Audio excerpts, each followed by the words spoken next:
Great. Well, welcome to the East Bay Community Energy CAC meeting. It's Monday, June 15th. We don't currently have a quorum of CAC members. So we're going to go ahead and move forward right now with just a welcome. Should we do a roll call for who is here, Stephanie? Yes, and Adrian will be doing it. Let's pretend I'm not back here. Okay. Yeah. So, Member Eldridge? Member Eldridge? Present. Thomas? Present. Laundry? Hold on one second. I think I need to.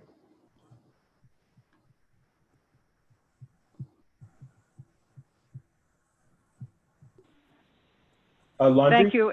Yes, thank you, Adrian. I am here. Thank you. Pacheco? Hello.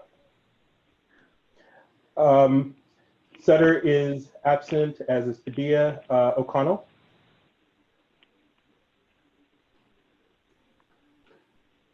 And Vice Chair French? Present. We have a quorum. Great, thank you. Chair Sutter is out this week, so I'll be chairing the meeting. So just bear with me. It's my first time doing this, but I'm going to do my best here. So I think we've done the welcome and the roll call, and let's move on to public comment. Do we have public comment tonight, Adrian? Yes, we do. We have Jessica Tovar. I'm going to allow her to speak. Great, thank you. Okay. And hold on one second while I pull up the timer. All right, go ahead, Jessica. Welcome. Hi, everyone. Jessica Tovar here from the Local Clean Energy Alliance. And I wanted to make some comments and just really starting out with the whole theme of Black Lives Matter. One of the things that we've been focusing on, Local Clean Energy, is really equity in community choice. And our approach to doing that was to advocate for the local development business plan so that we can actually get community benefits to some of the most vulnerable communities. And I want to highlight what we mean by that, specifically by naming Black people, Indigenous people, people of color, low-income people, disabled people, the elderly, the youth, immigrants, and the unhoused community. These are communities that are systematically excluded, made invisible, often dumped on with pollution, marginalized, and oftentimes, and I'm very familiar with this, sacrifice for the privilege of others. So in the context of community choice, what we really are asking for is for the program to actually uplift those communities by investing in those communities here at home in Alameda County and the city of Tracy. If we don't do that, then we're not addressing systematic racism. And I want to add, especially to the staff of East Bay Community Energy, it's very, very obvious that the staff in your hiring needs to be more diverse. We need to actually hire people from these communities, from Alameda County and Tracy. We can no longer be blind and ignorant about who we're actually needing to get these, reach these community benefits to. It is very important that this is taken with all seriousness. And when we talk about community benefits, that is the community that we are advocating for.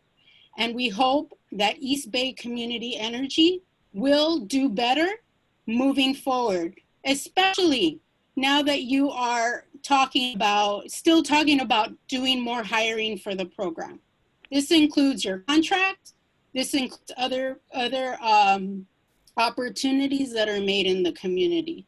So I wanted to just highlight that because that's what was missing in the conversation around electric vehicles. So many of these people and myself as a disabled person don't have a choice of going out and buying a brand new electric vehicle. So in moving forward, I want us to emphasize that the local development business plan is about reaching our most vulnerable communities. Thank you. Thank you, Jessica. Okay. Adrian, do we have Yes. anybody else? Yes, we have, hold on one second. Let me just pull up the form. We have Saida Dogon. Let me just unmute you. Okay. Thank you, Saida. Please go ahead. Oh, okay. So can you hear me now? Yes, we can hear you. Thank Okay, you. great. Hi, this is Jada Durmaz-Dogan with Local Clean Energy Alliance. In April, you listened to the public and urged the board to reject PG&E's nuclear offer. I would like to thank you again for this decision. And also, I would like to update you about other CCA's decisions. So we were able to find information about 13 out of 21 community choice programs in California. 8 of those CCAs rejected nuclear. 2 of them already had a policy in place that prevents the staff from procuring nuclear energy. Only 3 of them accepted nuclear. And inspired by the East Bay Clean Power Alliance's organizing efforts, activists in Sonoma County quickly organized to bring this issue to public attention. Within a couple of days, over 100 customers submitted comments to urge their governing board to vote against accepting PG&E's nuclear energy offer. And the board listened to what the public demanded and voted 11-0 to reject Diablo Canyon nuclear energy. And similarly, the activists on the Central Coast requested a special meeting after learning about Monterey Bay Community Power's decision to accept nuclear energy. Actually, their governing board changed their decision and voted 12-2 last Wednesday to reject Diablo Canyon nuclear energy in 2020. I just wanted to inform you about these updates, and thanks again for making the right decision. Thank you. Thank you, Jada. Thank you. Is that all for public comment, Adrian, or do we have anybody else? Hold on one second. That is it for public comment for forest release. Okay. Thank you. I see Audrey's got her hand raised. Would that be for public comment, or is that? I can allow her to talk. Audrey, were you wanting to make a comment, or? Okay, yes, I would like to make a quick comment. And I'm sorry for this section. I did not submit a card because it wasn't possible in the options presented at the website. So here's briefly what I wanted to alert the board about, or the CAC. The agenda item 12 coming up on the board at the board meeting on Wednesday proposes consideration of a merit bonus for the CEO Chassett. Now, I don't know, there were no details, but I do want to call your attention to this and raise an objection. It's no comment at all on his performance, his person, his efforts. He's been very, very conscientious, and I think EBCE is well served to have him. But in the wider context, as Jessica Tovar has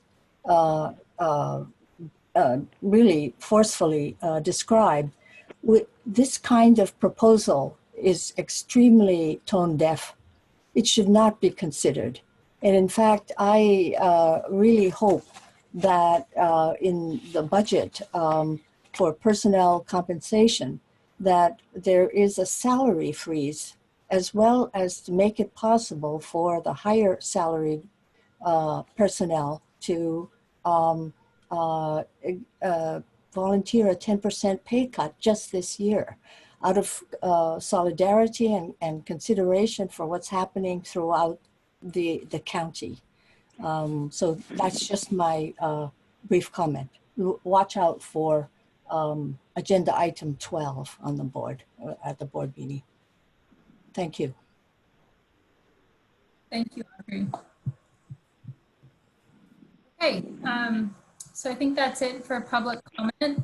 Thank you, everybody, for sharing today. The next item is the approval of minutes from May 18th, our CAC meeting on May 18th. Are there any comments about those meetings or those minutes, or do we have a motion to approve?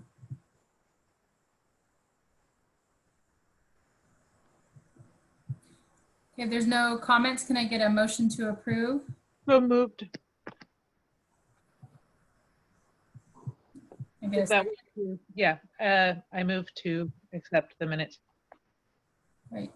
Thank you. Who seconded the motion? So we have a move from Eldred to approve the minutes. Do we have a second?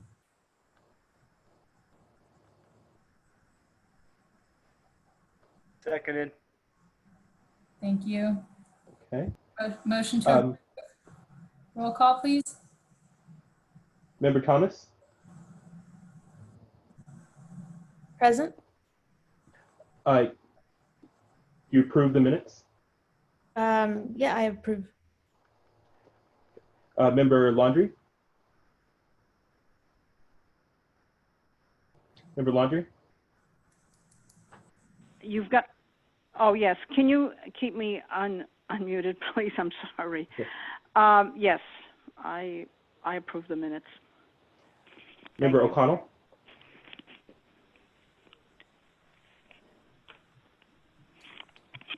Okay. Member O'Connell? He's not present, I think. Absent. And Vice Chair Fromm? Approved. Yes.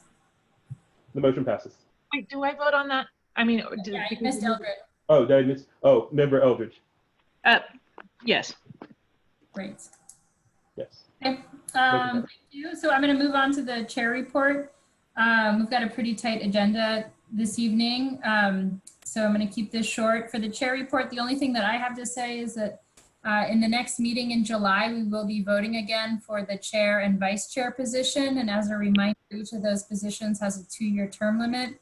So if anybody's considering that, I would really encourage you to think about it now and be ready to throw your name in the ring next time around, and just encourage everybody to participate.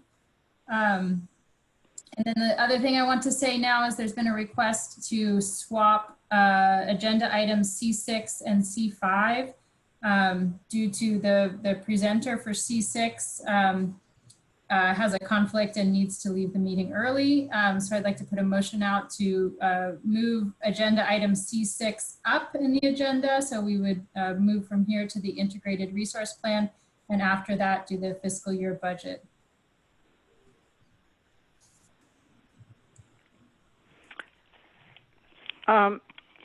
Member Chair, can I ask a question, please?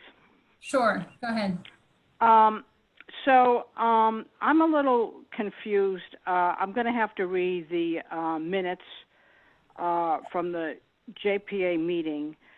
My understanding is when we made the motion to oppose the nuclear energy allocation, we did not set a time limit. In other words, we voted, and maybe we can check the minutes, we voted to oppose the nuclear allocation. And in my mind, I thought that we had voted really not to have it, just not to have it ever. But it's my understanding, and I may be incorrect, but it's my understanding that it may be revisited next year. And but I don't recall that in our motion. and I would like to get some clarification on that. I will look at the EBCE JPA minutes, but absent a specific, that we're going to review it, for instance, next year, which I never heard that, then I think the nuclear power option is, can I say, off the table. So I'd like to have some clarification on that, please. Maybe not now, but Yeah, thank you, Member Landry. I think there was some reference to that in the fiscal year budget, so that it is a good question for Nick Chassett when he comes up. I think for right now, what I'm asking is if we can. Please, as the chair, I move that we move the budget item ahead of the other item in consideration of staff's time. Okay, so you're saying move C6, you're in agreement with moving C6 up above C5? In order to accommodate staff, it's an informational item. It should go quickly, yes. Great, thank you so much. Do we have a second to that motion? I will second it, but please clarify at some point what I asked you earlier. Thank you. Yes, I will. Thank you, Chair Landry, or Member Landry. Okay. Can we do a roll call? Great. Member Thomas? Are we doing roll call now? No, we're doing a roll call vote on switching items C5 and C6. Yes, let's switch. Member Thomas? Yes, I support that. Let's move. Member Pacheco? Yes. Okay. Member O'Connell? Still not here today. He's not here today. Exactly. And Vice Chair French? Yes, and then we need Eldred as well. And Landry. And Landry, thank you. Member Eldridge? Yes. And Member Landry? Yes. The motion passes.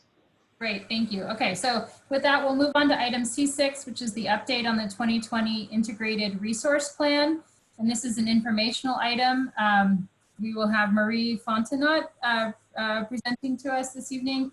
And this staff will provide the CAC with information about the Integrated Resource Plan, so the CAC is aware of the current analysis.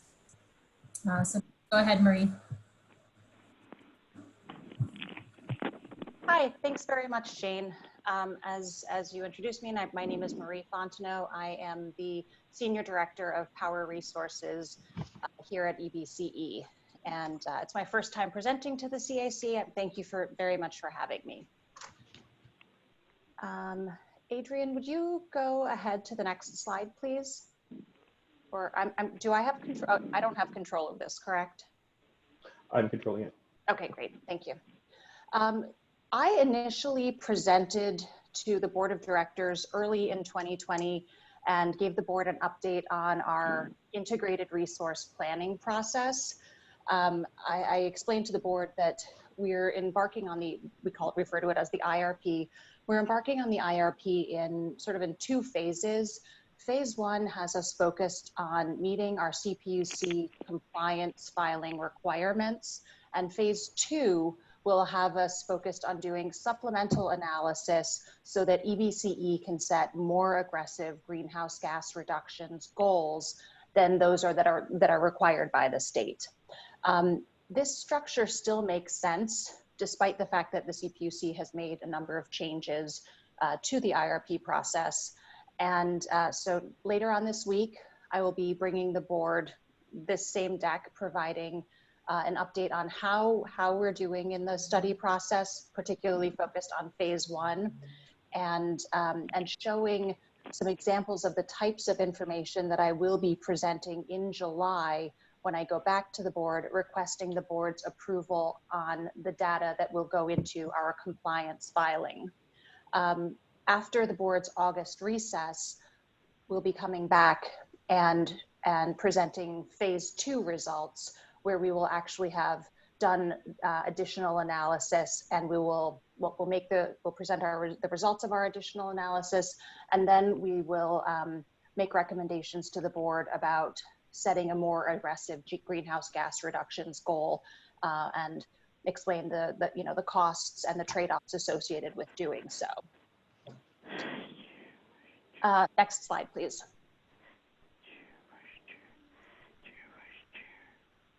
So one of the most significant updates to the CPUC's requirements is that originally they only were requiring that load-serving entities do a conforming analysis related to a 46 million metric tons of greenhouse gas scenario. Now we're required to do analyses looking at what would our portfolios look like if the state was trying to achieve 46 million metric tons of emissions, and what would they look like if we were trying to achieve 38 million metric tons of emissions.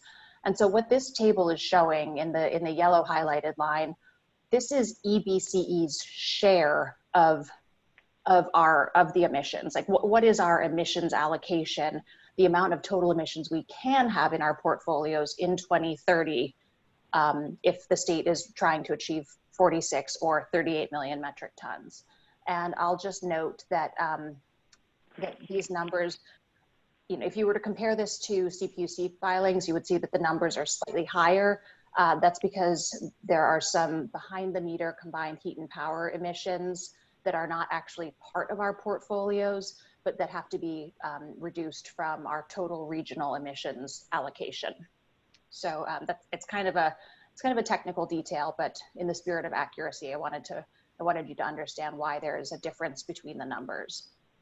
For the conforming analyses, I should say, we have to use very specific CPUC inputs and assumptions. We have to use their assumptions about what our load will be, even if our own load assumptions differ. We have to use their assumptions about cost of resources, cost of natural gas fuel, because that impacts the way that the CAISO energy market actually dispatches resources, and it contributes to some of the output results. So we have to, in a lot of areas, we have to conform with the CPUC's inputs when we're trying to come up with our own outputs. And the filing date for these conforming scenarios will be September 1st of 2020. Can we go forward to the next slide?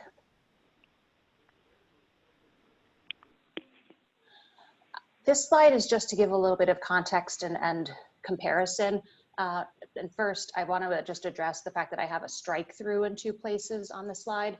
The first few slides in this deck, I presented to the executive committee a few weeks ago, and I provided some early draft numbers. My estimate of what our allowed GHG emissions would be was a little bit more aggressive than what they are actually going to end up being. So this is just me letting everyone know that the 1.23 million metric tons or the 0.98 metric tons, that those are the actual final allowable GHG emissions based on updated information from the CPUC. But the real goal with this slide is to just do a little bit of comparison. In 2020, our load forecast, our total demand is forecasted to be around 5,900 gigawatt hours. Our emissions associated with the procurement, and the renewable procurement and different energy transactions will be just under 1 million metric tons, 970,000 metric tons. If we were to use our current approach of buying RECs and buying carbon-free energy, and if our load didn't increase at all, then to get to the 60% RPS target that is on the books for 2030, a very rough estimate of the number of metric tons of emissions that we would have is about 540,000. That is not an accurate number, though. I'm showing this for example purposes only. the reality is that by 2030, our long-term, we'll have a number of long-term resources under contract. And today, we're allowed to use a commercial tool, I would say, a form of agreement, a form of procurement, where we buy energy plus RECs to meet our RPS compliance. Going forward, we can still do that a little bit, but we can't do it as much as we're relying on it now. So while this comparison is, you know, sort of like a useful estimate of if we drew a line from today to 10 years in the future, what would we look like? It shouldn't be looked at as, well, hey, it's easy to do it now. You should be able to do this in the future, because the tools that we're using today are literally not available to us in the future. And so then in 2030, we know that our load will have increased because we have the 3 additional jurisdictions who are joining next year. And then again, here, these are the 2 GHG emission scenarios that we're looking at. How do we build portfolios for if we were trying to hit either of those targets? Okay, let's go forward to the next slide, please. So this is just an overview of what our analyses are going to look at. When I come back to the board in July, hopefully this will be filled out in a nice, concise manner, and then I'll have the following slides. You'll see our individual slides that get into some of the details of each of these. So we want to compare, in July, we want to compare scenarios 1 and 2 based on what percentage carbon free, what is the portfolio, what's the cost associated with the portfolio, what's our resource mix, how many new build resources do we have to use versus, or can we use versus existing resources, how many spot market transactions, short-term transactions versus long-term contracts do we have to execute to enable us to meet these 2 GHG emissions targets, and then what's the reliability impact of these scenarios. And then later on, after the August break, probably in September, I'll come back and I will have filled out the 3rd column, and we'll provide information about what would the 3rd scenario look like if we were working towards the current working target that we're thinking is 30 million metric tons for the state, which would have us at 0.74 metric tons of emissions, million metric tons, I should say. And just as an FYI, the reason that we're looking at this 30 million metric ton target is that's the target that has really been pushed by the environmental community in the state as what California should be looking at to more aggressively combat climate change. Okay, going forward to the next slide, please. Now where I'm going to talk just for a couple of minutes about how we're developing the conforming scenarios. So those 2 portfolios, 1 and 2. We're doing our modeling based on the Public Utilities Commission's reference system plan. The PUC has put together an overview of what they think the ideal mix of resources are to have in the state to help California achieve GHG emissions reductions goals, to ensure reliability of the electric grid, to make sure that there's enough capacity online. And so we're building our portfolios based on this. The benefits of taking this approach for those first two portfolios is that it's consistent with the Public Utilities Commission's view of reliability. It's tied to their expectations of resource availability, so it's defensible. It's not a consultant's estimation of how many solar resources will be built in the next 10 years. It's directly tied to the CPUC. And we are able to make adjustments to this portfolio to represent EBCE's own views of what will be available and what's an actual fit for our customer base. And so, regardless of which portfolio, 46 or 38, here's a table that shows what the state's load growth will be over time, and then what EBCE's load will be over time, and what our percentage of the state load is. The limitation of this is that this approach is that we're not building our portfolio from the ground up based solely on our organizational goals. It's not, the economics are not being developed directly in relation to EBCE's organizational goals. We will do that with the third scenario. And then that brings us to a second limitation. When I in September present the results of scenarios 1, 2, and 3, it won't truly be an apples to apples comparison, but it will be as close to apples as we're able to provide. Okay, let's go forward to the next slide, please. Okay, now we're getting into some initial results about what these first two conforming portfolios will actually look like. And just as just to let you know, on the next slide, in just a moment, I'll show you this in pie chart representation, so it'll be a lot easier to see. But what we've done is we took all of the types of resources that the CPUC says will be available, and I have edited that for this slide. I took out things like coal, I took out nuclear, because we know that EBCE does not want coal resources. We know that EBCE does not want nuclear. And so in the interest of saving space, I just went ahead and deleted a few rows. But the CPUC would estimate a certain amount of certain resource types are available. And in the first column has, resource, battery, hydro, candidate wind. The next column says % pro rata. This is where staff has made our own adjustments to what we think is realistic. We don't think that EBCE will just take 100% of our quote unquote share of energy storage in the state. We think that we'll probably get a little bit more than our share. We also think that some of the CPUC's assumptions about the availability of hydro resources is not reflective of what we're actually seeing in the market. So as much as we would like to contract with large hydro and pumped hydro resources, we just don't think that it's actually going to be as available as the CPUC thinks it is. Biogas is extremely expensive.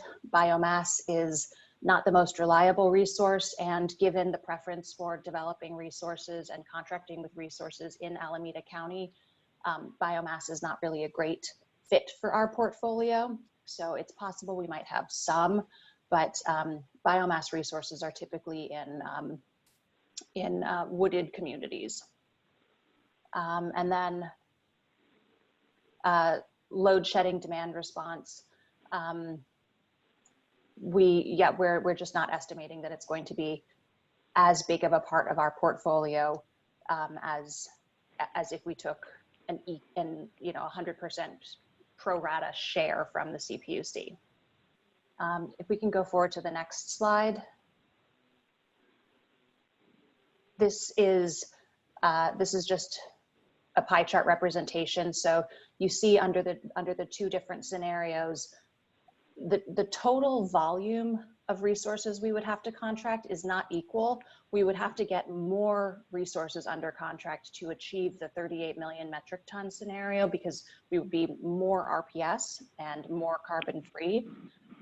But the pro rata allocation between resource types would be somewhat different based on these, based on the configuration, or based on what we're trying to solve for, the total number of GHG emissions. And we can go forward to the next slide. Now we're getting into a few slides where this is very much, the examples of the types of results that I will be showing in July. I want to note on this slide, obviously I don't have the initial cost results for the 46 million metric ton scenario yet. In July, I will present a slide that will be like this, that will have 38 million metric ton cost results on the right and 48 or 46 on the left. So this is this is the type of analysis that I will be presenting.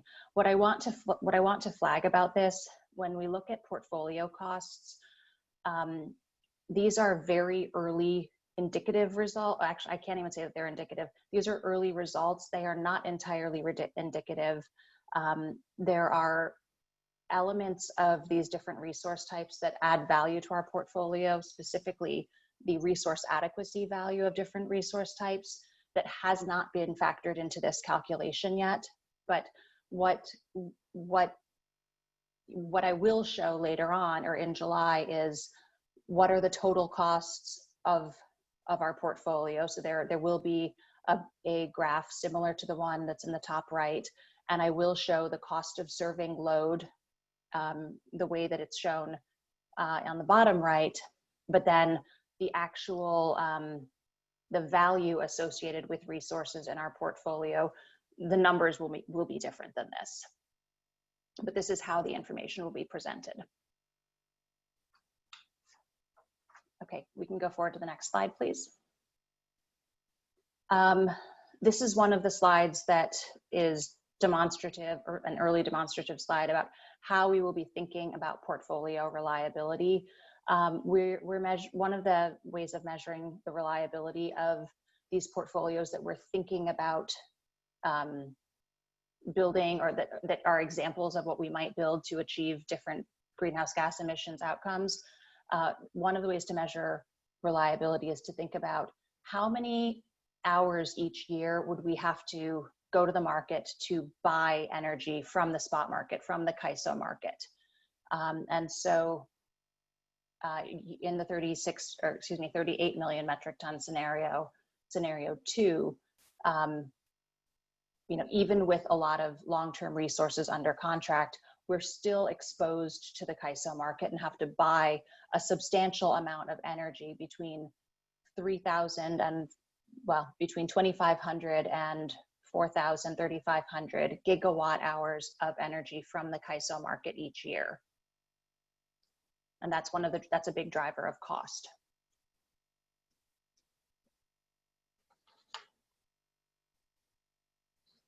I think that's everything I wanted to touch on this slide. We can go forward to the next one.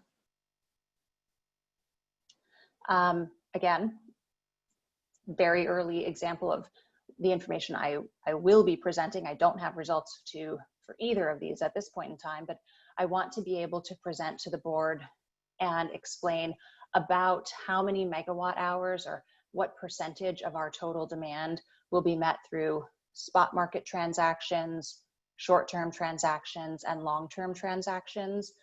And this is important because today, EBCE is a new organization. We do not have an investment grade credit rating yet.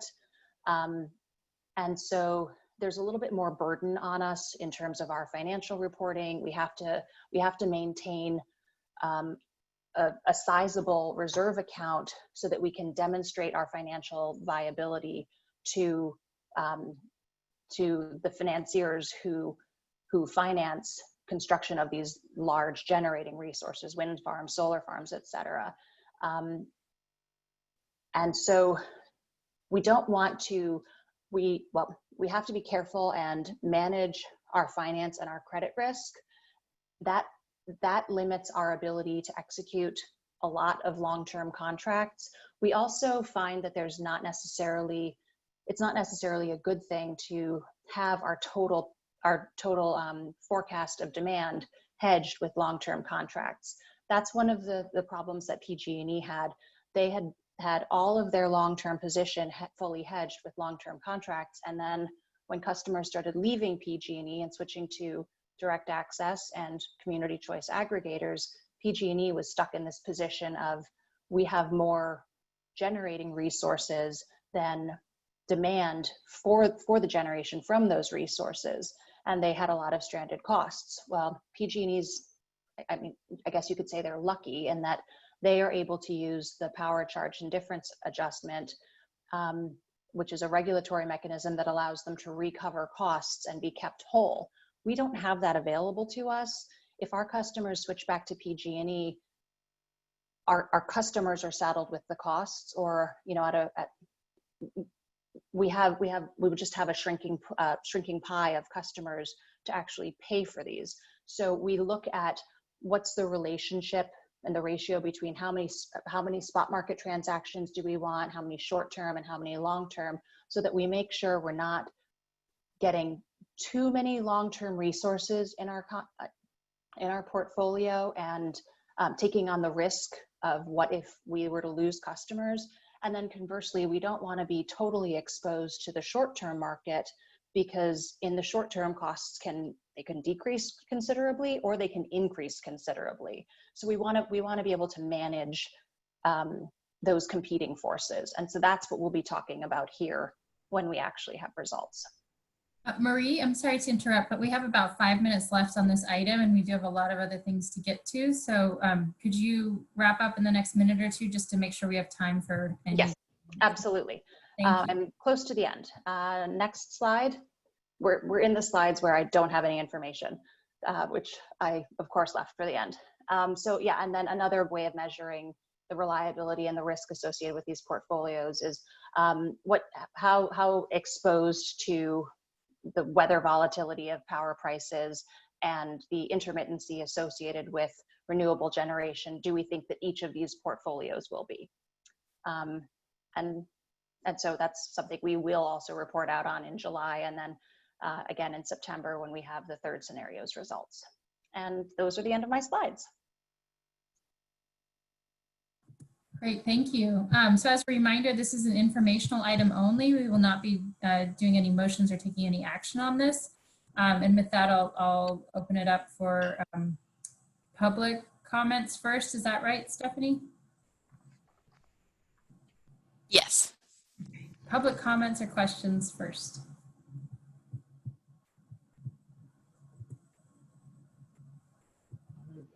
This is C6.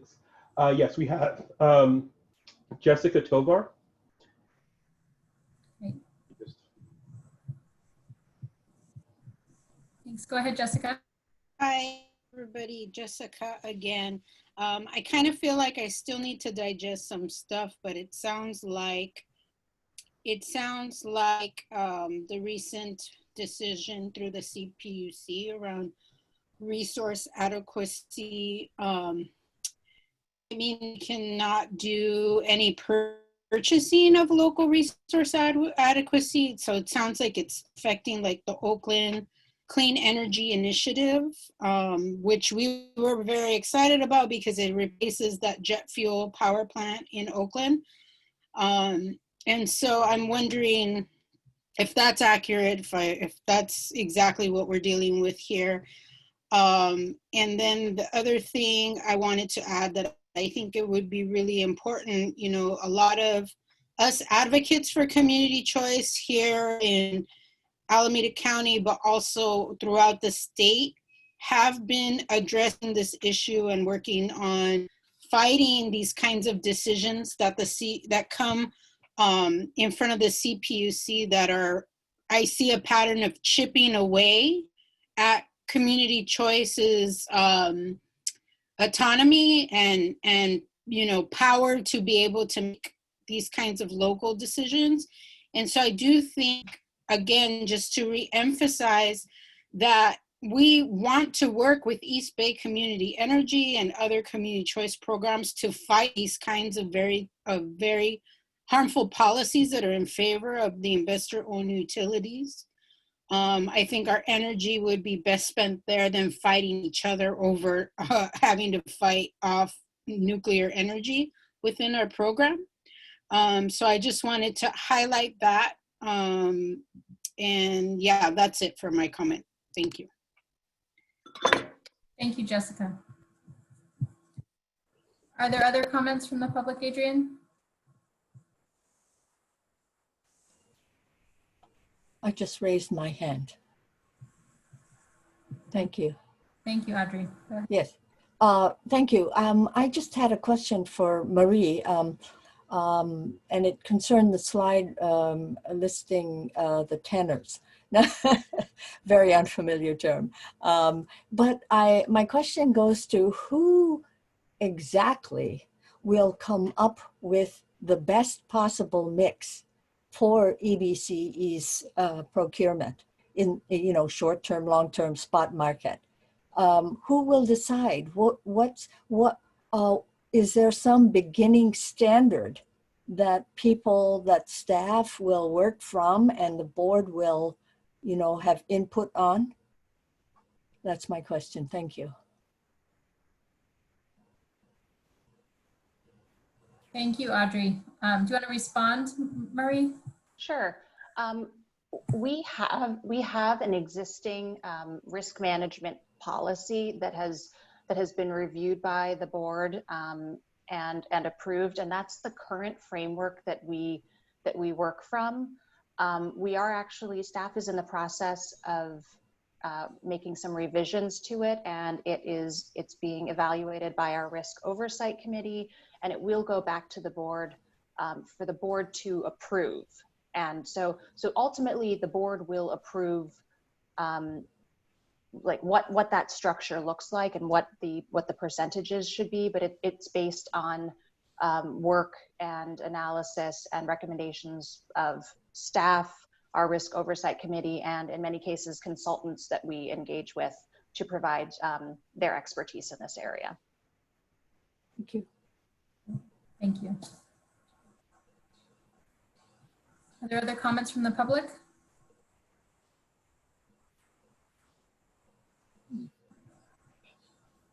Okay, and we'll go ahead and turn it over to the CAC if there are members of the CAC with comments or questions at this point. So if you want to go ahead and raise your hand, and then I can go in that order.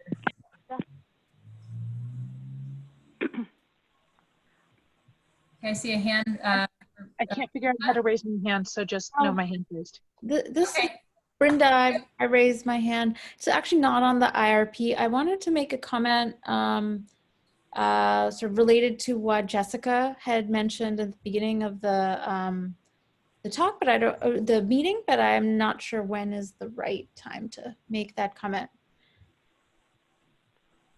Stephanie, can you provide guidance on that? Sure. Brenda, do you mean at the beginning of this item or during the public comment section of the meeting? During the public comment section of the meeting. I was thinking about it and didn't have a comment then, but I have a comment now sort of related to that item. Okay, so since that moment has passed, it'd be best to bring it up during the end, during committee member and staff announcements to discuss anything that's not on the agenda. Okay, because remember, as it's not something on the agenda, the CAC can't deliberate or take any actions. Sounds good. I'll hold my comment till then. Perfect, thank you. Thank you. Okay, are there others? Anne Olivia, it sounded like you wanted to raise your hand. Yes, I did. Thank you so much. I'm sorry, I can't figure out how to do it. I'm calling in from my phone for the Zoom call. Thank you so much for that presentation. Rather, unfortunately, the screen share isn't working for me. So I can't see the slides that you are presenting. And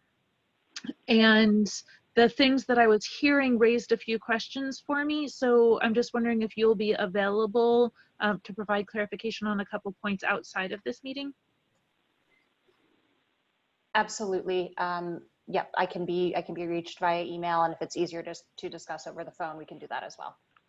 I really appreciate it. Thanks so much. It was a fantastic presentation. Thank you. Thank you.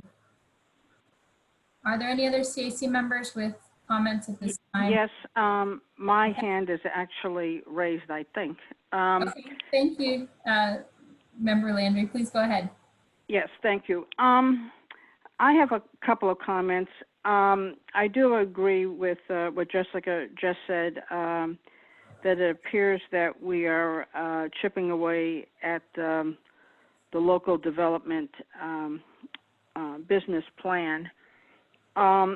And additionally, I have two questions. One is, at the last meeting, I believe the JPA board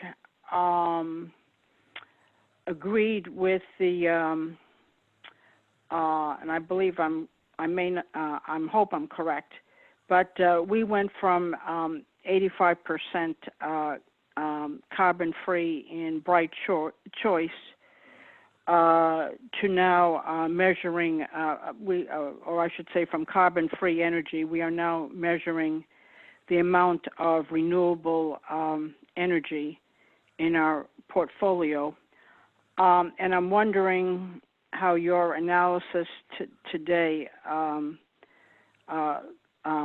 comports with that, you know, the new allocation going from greenhouse gases to renewable energy.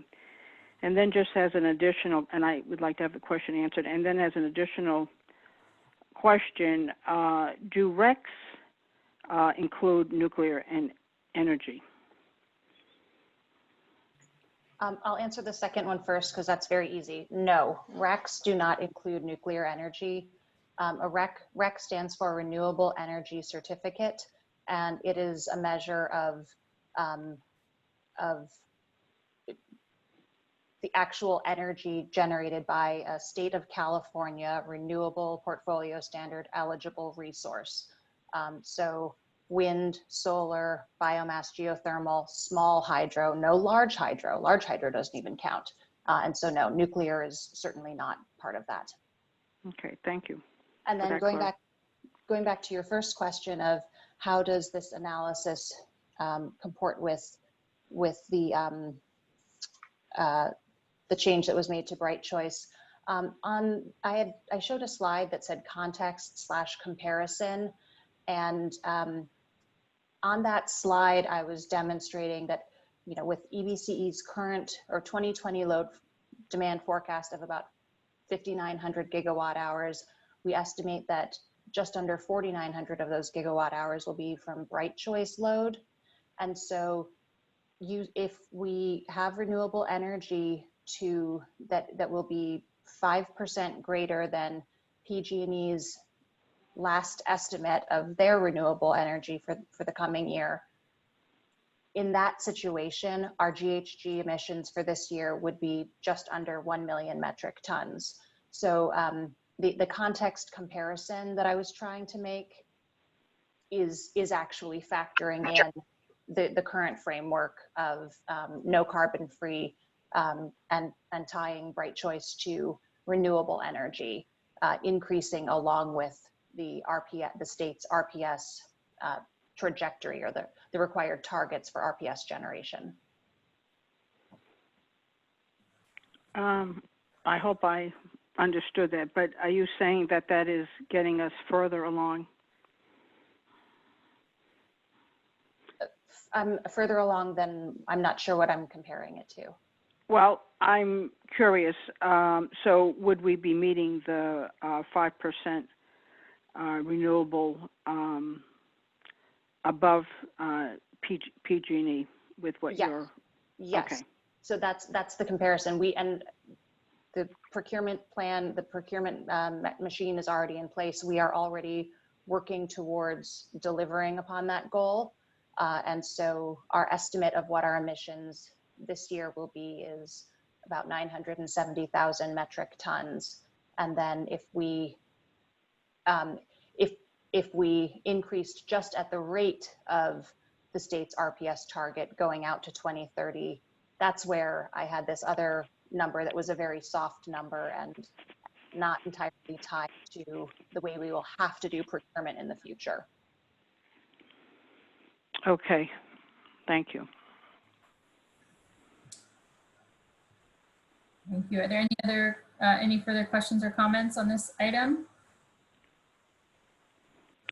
Okay, we'll go ahead and move on to the budget, and this is presented by Nick Chassett, and this is the fiscal year 2020-2021 budget. We have 40 minutes for this item. It is a CAC action item. So Nick will provide an update to the CAC with information about any changes to the budget since it was last presented in May.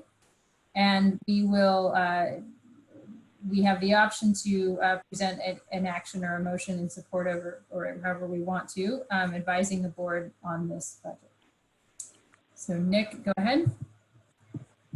So just Jason, you have the Finance and Administration Committee presentation up. I don't think that's the most up-to-date one that was, or the one that was posted for the CAC. So can you just, there we go. Thank you. So, one second. Sorry. Sorry, 1 second here. I'm just trying to get somebody out of my room.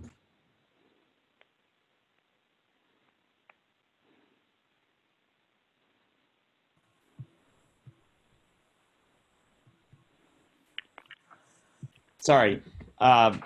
So for the purposes of this presentation, I'm going to focus on the two primary changes that were made.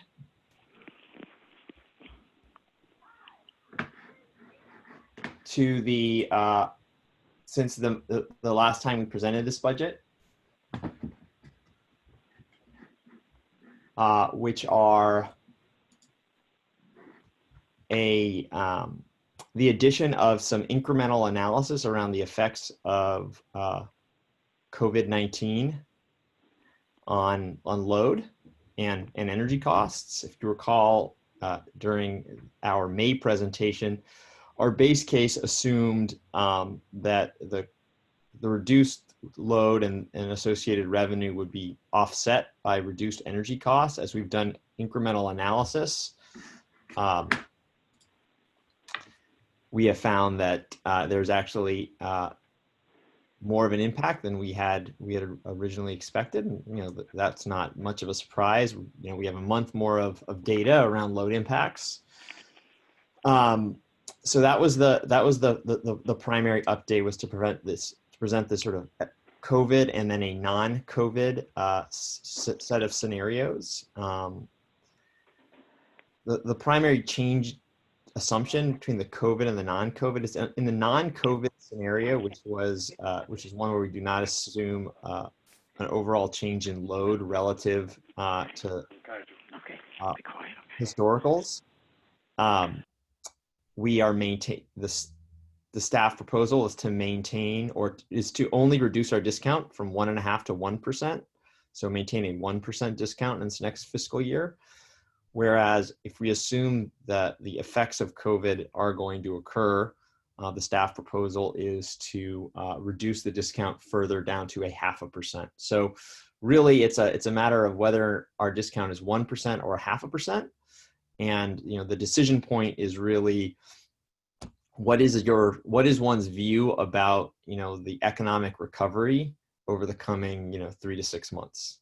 If one thinks that businesses will reopen more quickly and people will get back to work, then we would expect the load to rebound, and that would be what we kind of constitute the non-COVID. If one expects businesses not to open as quickly and people not to get back to work as quickly, then that would be the COVID scenario. The vast majority of really all the underlying assumptions between the two are uniform. In both cases, we would find ourselves, though, at effectively a break-even point from a budget perspective. Underlying both of these scenarios are some additional cost savings that we've identified, some additional reductions in marketing and outreach expense,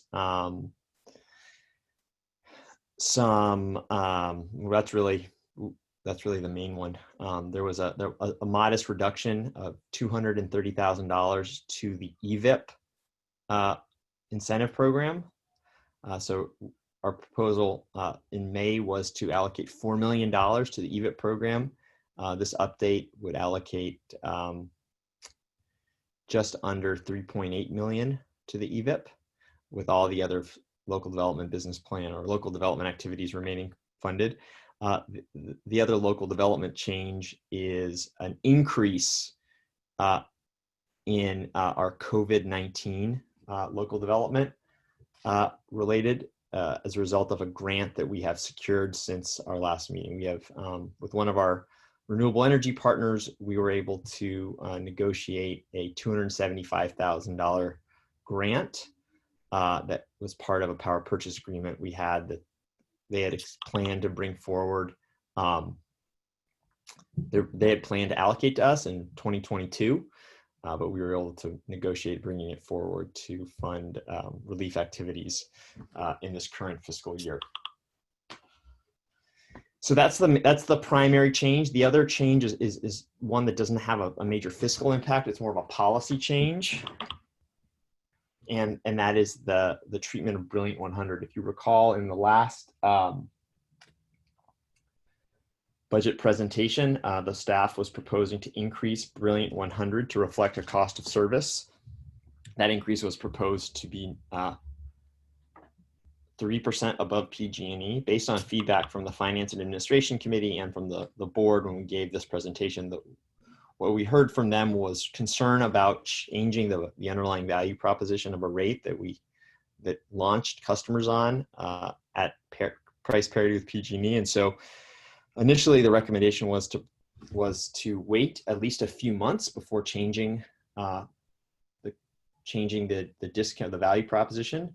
So say wait, instead of implementing the change in July when we might update our Bright Choice value proposition, wait until September or October. And I think based on further internal review and thinking about operational consequences and customer engagement consequences of changing Brilliant 100 during the calendar year, we came back with an update to the recommendation that would leave Brilliant 100 as it's currently priced, which is parity with PG&E. We would close the rate to new customer participation. So no new customers would be able to participate in Brilliant 100 in 2020. We would slightly reduce the renewable content and increase the carbon-free content to help better manage costs. It would still be 100% carbon-free rate. And then staff would work to assess a variety of options for what to do with Brilliant 100 starting January 1st, 2021. For anyone who is at the Finance and Administration Committee, one of the recommendations from Al Mendal was to consider closing Brilliant 100 altogether and coming up with a new carbon-free rate that is potentially priced at a premium. So, those are the types of things that we will be looking at and seeking to try to, bring a decision forward in sort of the September-October timeframe to give adequate time to notify customers if a change is coming.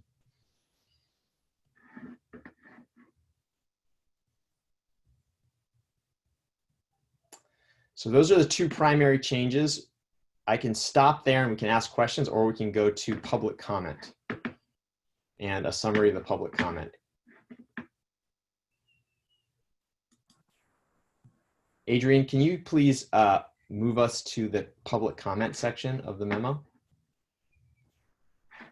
Hold on one second. I'm getting it now.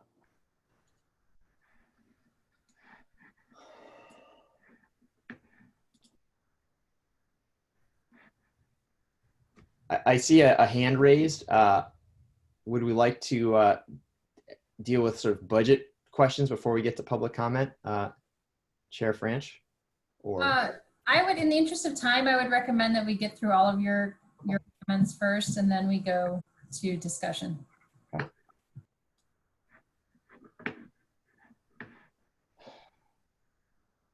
Adrian, I'm pulling it up.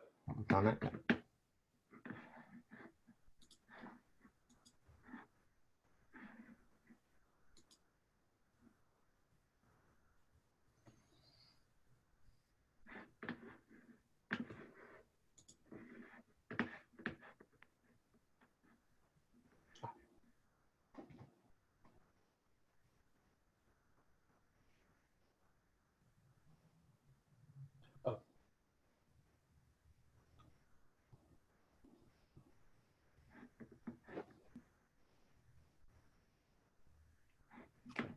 Next slide, please. So we held 2 webinars and 1 audio only presentation. These are the general participation statistics. We also did social media and email outreach for the webinars. Next slide, please. So here are your summary of comments. A number of comments related to reserves, the local development business plan budget, the discount, and cost cutting. Next slide. There were some additional comments that were not directly related to the budget. They were, I would say, sort of more questions. And so we will speak to those as well. But these were those questions.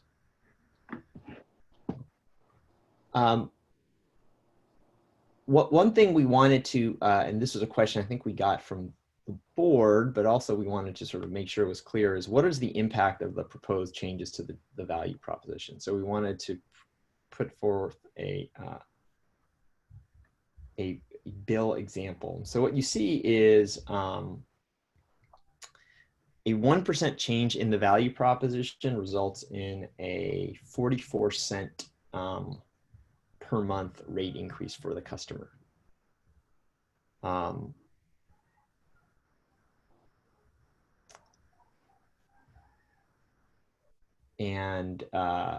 That's for a small commercial customer, it's just under $3. And then for a large commercial customer, it's roughly a little over $300 a month. Next slide, please.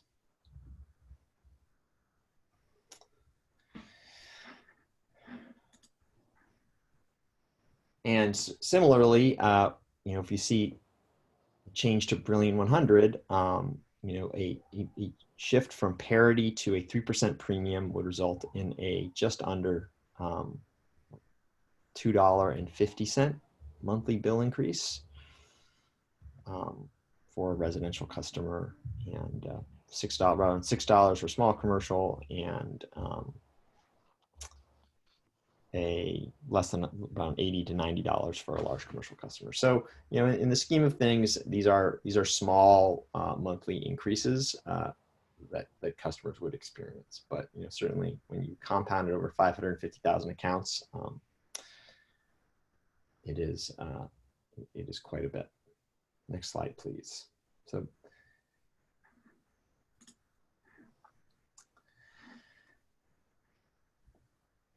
So the first question, these are the first set of questions.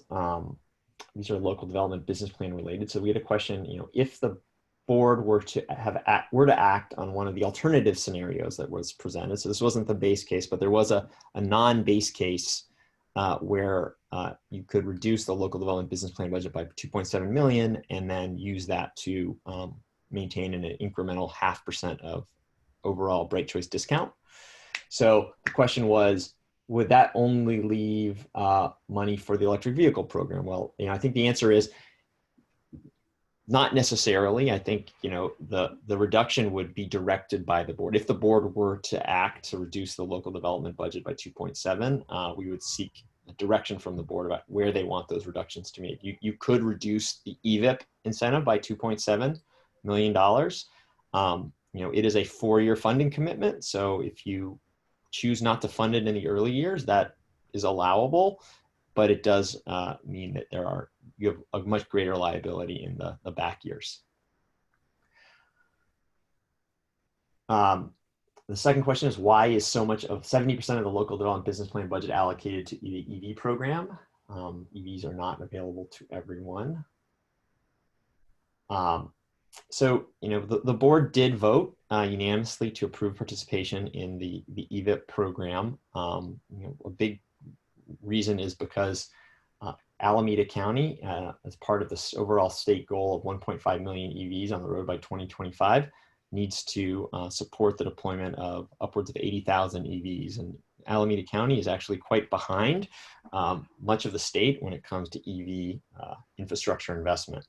The EVIP program is currently actually running across many CCAs, Sonoma Clean Power,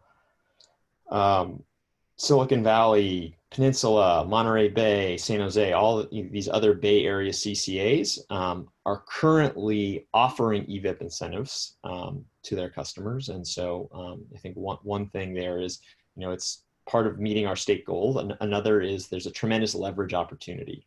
So if we think about a $14.5 million EBC commitment would secure an additional, upwards of 25 million CEC, which would then secure an additional, $20 to $30 million of private investment, because it's not like these incentives are not going to pay for the entire EV infrastructure. They are going to pay for a part. The rest is paid for through private investment. So, we're talking about 14.5 million to potentially result in, upwards of $60 million of total clean energy investment in Alameda County, which, we think from a jobs and greenhouse gas and air pollution perspective is a big win for our community. The next question had to do with EV program as it relates to fleets, municipal light duty trucks instead of personal vehicles. The EVIP program is certainly something that we would expect to be available to fleet managers. And, we are currently actually working with a number of our member cities to do really deep analysis about transitioning their fleets to electric. And the EVIP incentive dollars would absolutely be available to cities who want to make infrastructure investments to support that, that switch. The EVIP program, though, is not designed, and this is the California Energy Commission design, not ours, but is not designed to deal with heavy-duty trucks. EVC is working in partnership with CalSTART, focused on light, medium, and heavy-duty vehicle electrification and infrastructure deployment. And we are actively looking at a variety of funding sources, whether that's through the Air District or other sources. But there is not an explicit program like Cal EVIP that is currently available to us to co-fund for that type of infrastructure. Next slide, please. So these are power procurement related. So we had a question about how do we calculate our procurement costs. So the $55.28 a megawatt hour, this is calculated based on actual projected cost divided by our projected load. This includes all energy related costs. This is a reduction as compared to our FY 1920 projected costs of $60 a megawatt hour. The next question was how much of our power is already procured and how much remains open. EVC, we procure based on a risk management policy. Marie referenced that in our integrated resource plan presentation. We first brought this to our board for approval, or last brought this to our board for approval in January 2018. We do have quarterly meetings of our risk oversight committee where we talk about our risk management policies. And I would say sort of in general, we're currently hedged about 2/3 of our energy for the fiscal year. The last question on this slide is a question about what does it mean that power costs are soft? Soft means low. Next slide, please.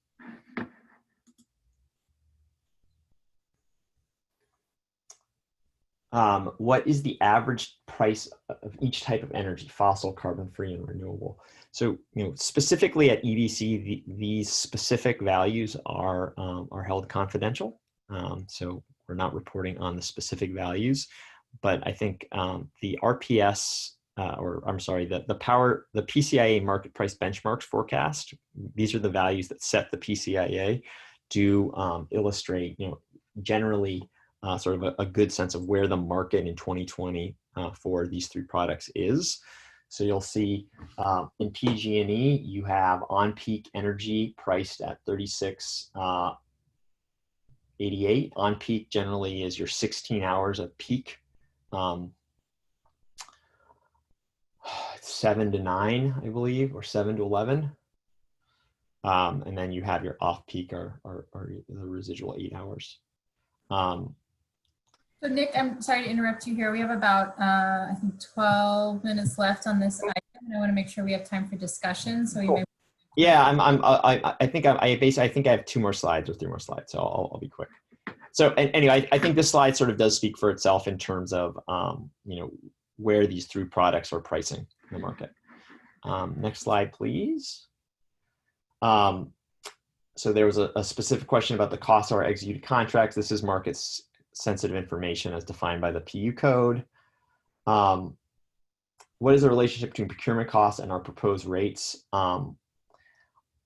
At this point, our costs generally reflect our rates generally reflect our costs. We are not projecting, margin of any meaningful kind. As we noted in the budget, it's a break-even budget, so our costs reflect our rates.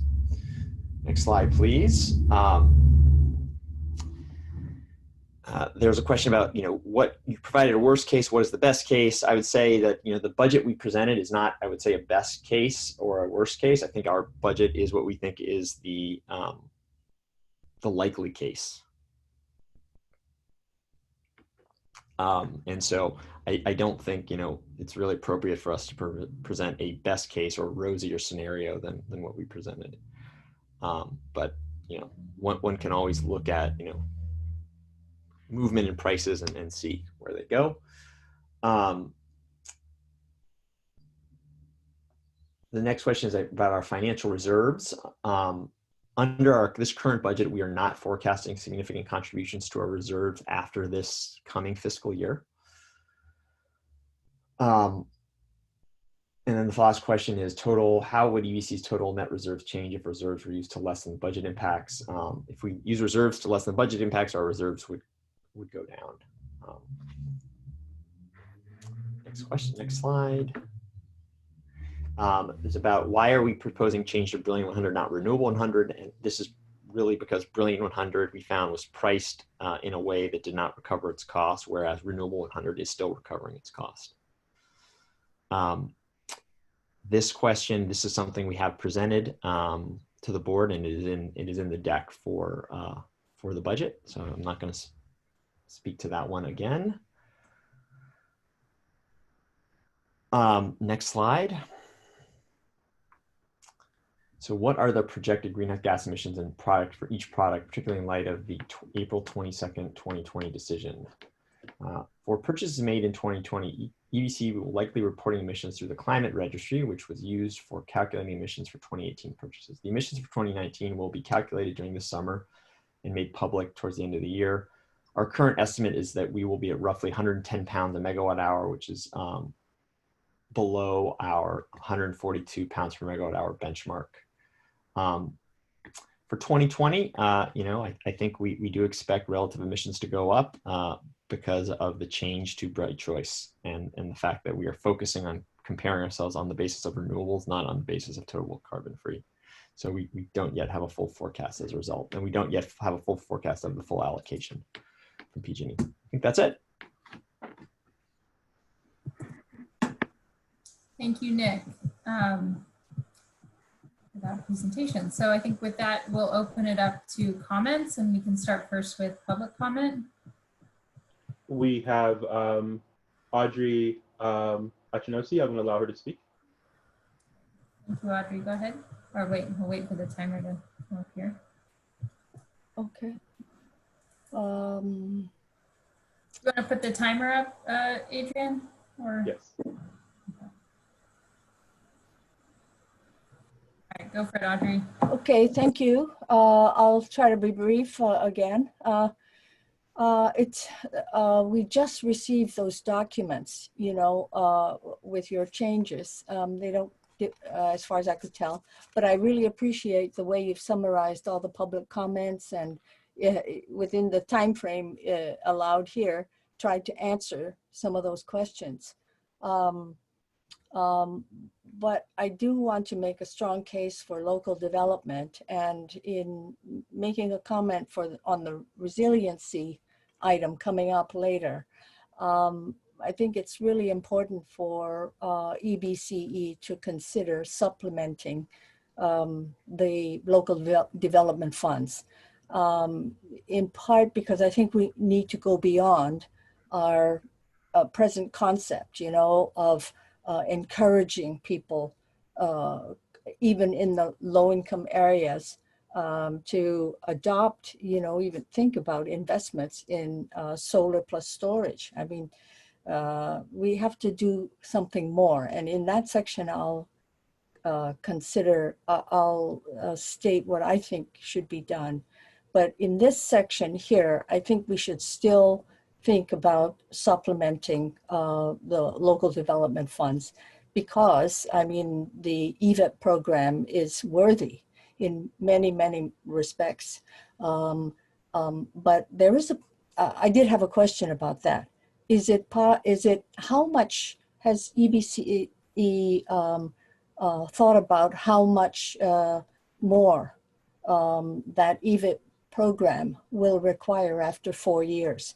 I mean, to realize such promises, I think you have to be allowing for some budget, some more expense. So that's the only thing. The other thing is in relation to the budget is that, you know, I mean no disrespect to any of the hardworking people on staff, and that includes CEO Chassett. But I think in keeping with the times, it really is important for EBC as an agency to not carry on as though the surrounding situation has not changed. I don't need to detail, you know, all the doubts we have about the economic situation, but the compounding of the Black Lives Matter protests and significant outcry really mandates a change in thinking. And I think that should be reflected in the way in which salaries should be fixed. I mean, you know, compensation policy should be rethought and maybe capped for this year. Thank you very much. Thank you, Audrey. Adrian, who else do we have up? We have next Jessica Tovar. I'm going to go ahead and unmute Jessica. Hi, thank you, everyone. So what I wanted to say is, obviously, East Bay Clean Power Alliance values the local development business plan. That is the North Star of this program. And as such, the benefits for our most vulnerable communities. And just to emphasize, when I speak about that, I'm talking about what's left of the budget outside of that electric vehicles program, noting that that program is 70% of the budget. So we're very slim here now when it comes to local development benefits. So one of the things that I wanted to say for East Bay Clean Power is that we do know, yes, that the PCIA and this COVID crisis is a huge issue. And we emphasize that because we are in a crisis, that East Bay Community Energy should be looking into using their reserves. That's what it's for. We do support getting rid of Brilliant 100. We were never supportive of Brilliant 100, for it is an option that only addresses carbon. And when you only address carbon to address climate change, you're actually not taking into consideration all the other pollution and the jobs and the other benefits. It's a very narrow approach to climate change, and it's not equitable. And actually lowering the Bright Choice discount, we are okay with, because saving a few dollars, like $8 a month and maybe $12 at the end of the year, is nothing compared to creating jobs in the community and generating that local wealth that we need, okay? And then the other thing I want to say is that, let's see. Yeah, so I think I've covered everything. Just to, again, uplift that the local development business plan is very important. And it certainly would provide a lot more benefits compared to a couple dollars knocked off your bill at the end of the year. And so we want to just really emphasize that we need to have that budget and that money in order to continue to create that infrastructure that is both resilient and over time more affordable for us to be owning and producing our own local clean energy. That's it. Thank you. Nick, can you respond to that quickly, just around the 70%? Because I was looking at the, I can ask it later in the CAC section, but it did seem like from the numbers I saw, I was not sure where that 70% is coming from. The 70% of the EVIP funds? Of the local development business plan, on the one of the slides that you didn't share in your presentation, but was included in the documents you sent, it looked like the local development business plan was actually 8 million and 4 million of that was for Cal EVIP. So it actually seems like it's less than 70%. Is that accurate or not? Yeah. So some of the 8 million are carryover funds from last year. So the way we were treating EVIP, so there's carryover funds from last year that are carried over into the FY budget, but are not. If you think about sort of the program areas, some of that is going into. I believe some of that is going into incremental vehicles. No, I'm sorry, that's not right. I think there's a beginning balance. These are incremental funds that are carrying over for things like building electrification and energy efficiency. Mm-hmm. So that I think it's on slide 17 of the local development fund, beginning balance of 1.4 million. That's where you get that sort of bigger number. So if you think about the incremental budget, the EVIP does probably reflect around 70% of our funds. Mm-hmm. One thing that I think is important to note, though, is the leverage component. So if you think about, for instance, the collaborative procurement, so we're going to get to the solar and storage resiliency program. Our fiscal contribution in that is, less than $1 million, but our expectation is that the total investment is going to be north of $60 million in Alameda County. And that's, some of that has to do with the fact that, we're paying RA payments year by year. So over 10 years, it's going to be more than, it'll be millions of dollars. But part of that is these incentives create tipping points. So if we invest $1 million, you're getting $4 or $5 million of private capital being invested as well. So I think that's when we think about the overall sort of local development spend, direct incentive dollars or direct expenditures don't necessarily reflect the whole picture of what's happening in Alameda County. I think that's something we've always really tried to do, is find those places where we can create the most leverage. And that's part of, I think, the rationale for the EVIP program, is that it's $15 million of EBCE funds that will create $60 million in total clean energy investment in Alameda County.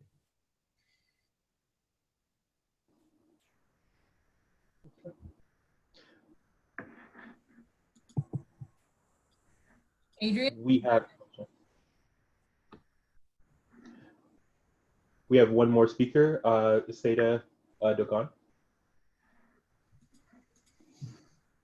Hi, this is Jada again with Local Clean Energy Alliance. On page 14, under the title Risk Mitigation, the staff proposes taking nuclear and selling it as a way to mitigate up to $2 million of risk. So we urge the committee to request some hard accounting for this projection, because CEO Chesed has in the past expressed skepticism that EBC would be able to sell the nuclear. If EBC takes to nuclear and can't sell it, then we are right back where the community has indicated that they do not want EBC to be with nuclear in our power content. Besides, didn't the board already make the decision not to take the nuclear? And also, EBC is facing a 60 million net position reduction by the end of fiscal year 2021. And 2 million is not enough to cover that difference. It's clear that the major problem is the huge increase in the PCIA. So we recommend that EBC advocate for and recruit other CCAs to join in an all-out battle to defeat the current configuration of the PCA. Thank you.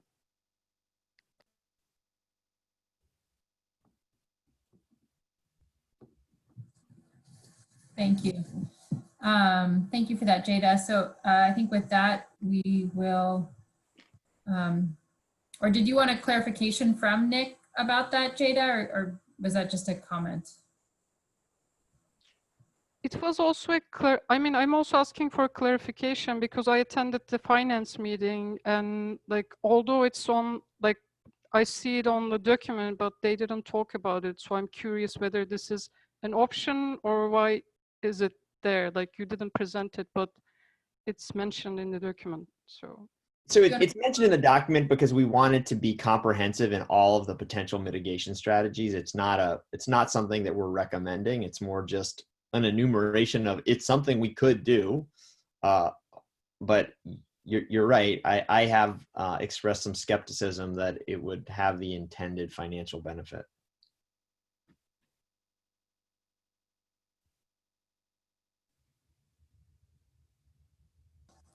Okay, thank you, Nick. I think with that, are there any other public comments, Adrian?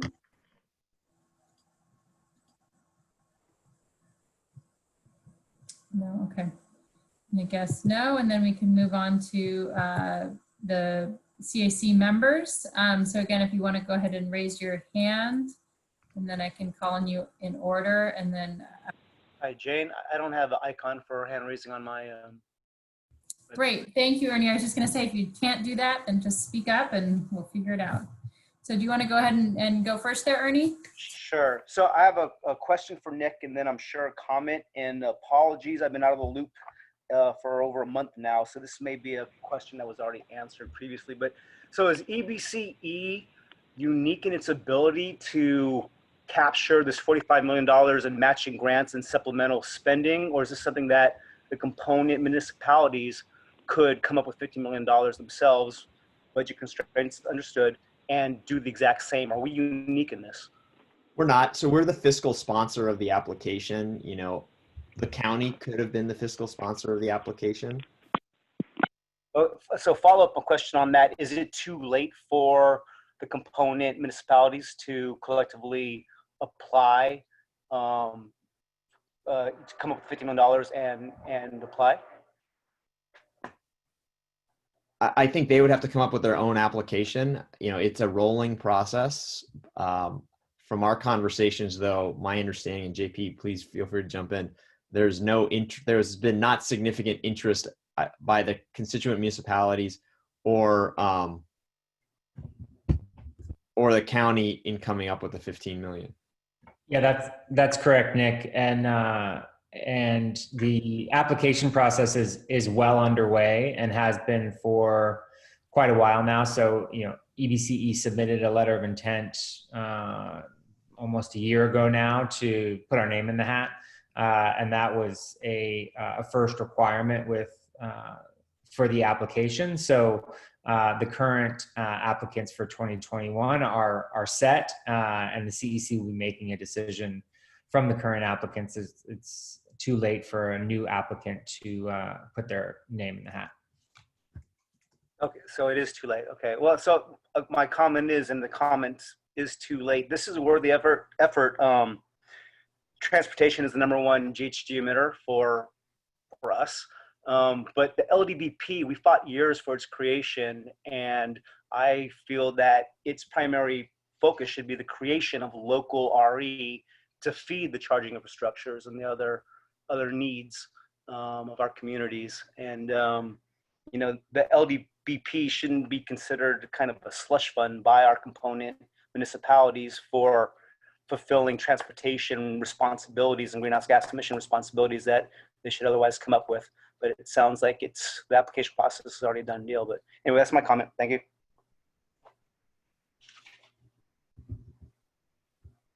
Thank you, Ernie.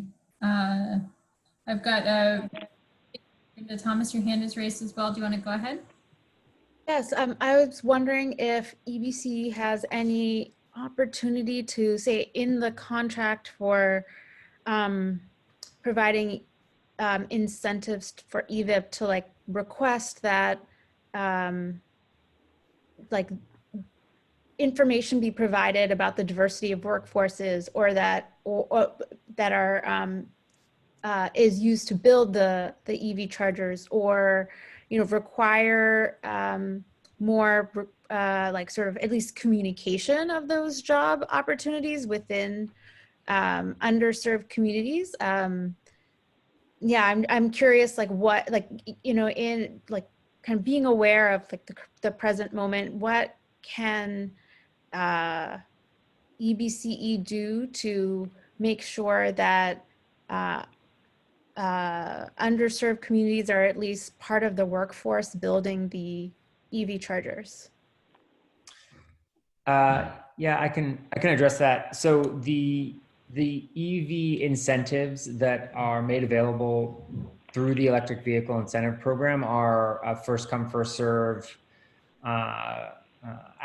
incentive. And so EBCE doesn't have direct control over who receives those incentives, nor what kind of workforce development requirements they have.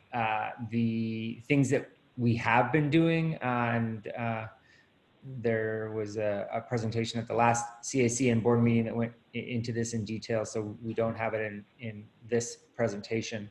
But we've worked very hard to specify that a certain percentage of the funding for electric vehicle charging infrastructure will be required to be dedicated to build out charging near our multifamily affordable housing, both inside of DACs and outside of disadvantaged communities. So that's something new. We're first of its kind to work with the CEC to enforce that and require it, and it took quite a lot of data analysis on our part to make that argument successfully. So our big concern and the challenge here is that EVs are not widely available to all of our population, and a large portion of that, as expressed in surveys of people who are thinking about buying vehicles and able to buy vehicles, is the lack of access to charging infrastructure. So that's the whole point of us making this investment and targeting a large degree of those funds towards multifamily affordable housing so that we can make that charging infrastructure available. We will be investing about $1.5 million of our own money to own and operate EV charging infrastructure, and we'll have considerably more control over who builds that and how it's built and where it's built. And as per our procurement policies, those options are much more under our control for the EV charging that we plan to build out. Thank you. All right, and Olivia, you're next. Thank you so much. Let's see if I can make the video work. Maybe. Either way, thank you very much for the presentation. I do want to echo what a member of the public said, Audrey, was saying earlier about the timing of this budget coming out. We received the email at 4 p.m. It's a 80-something page document. I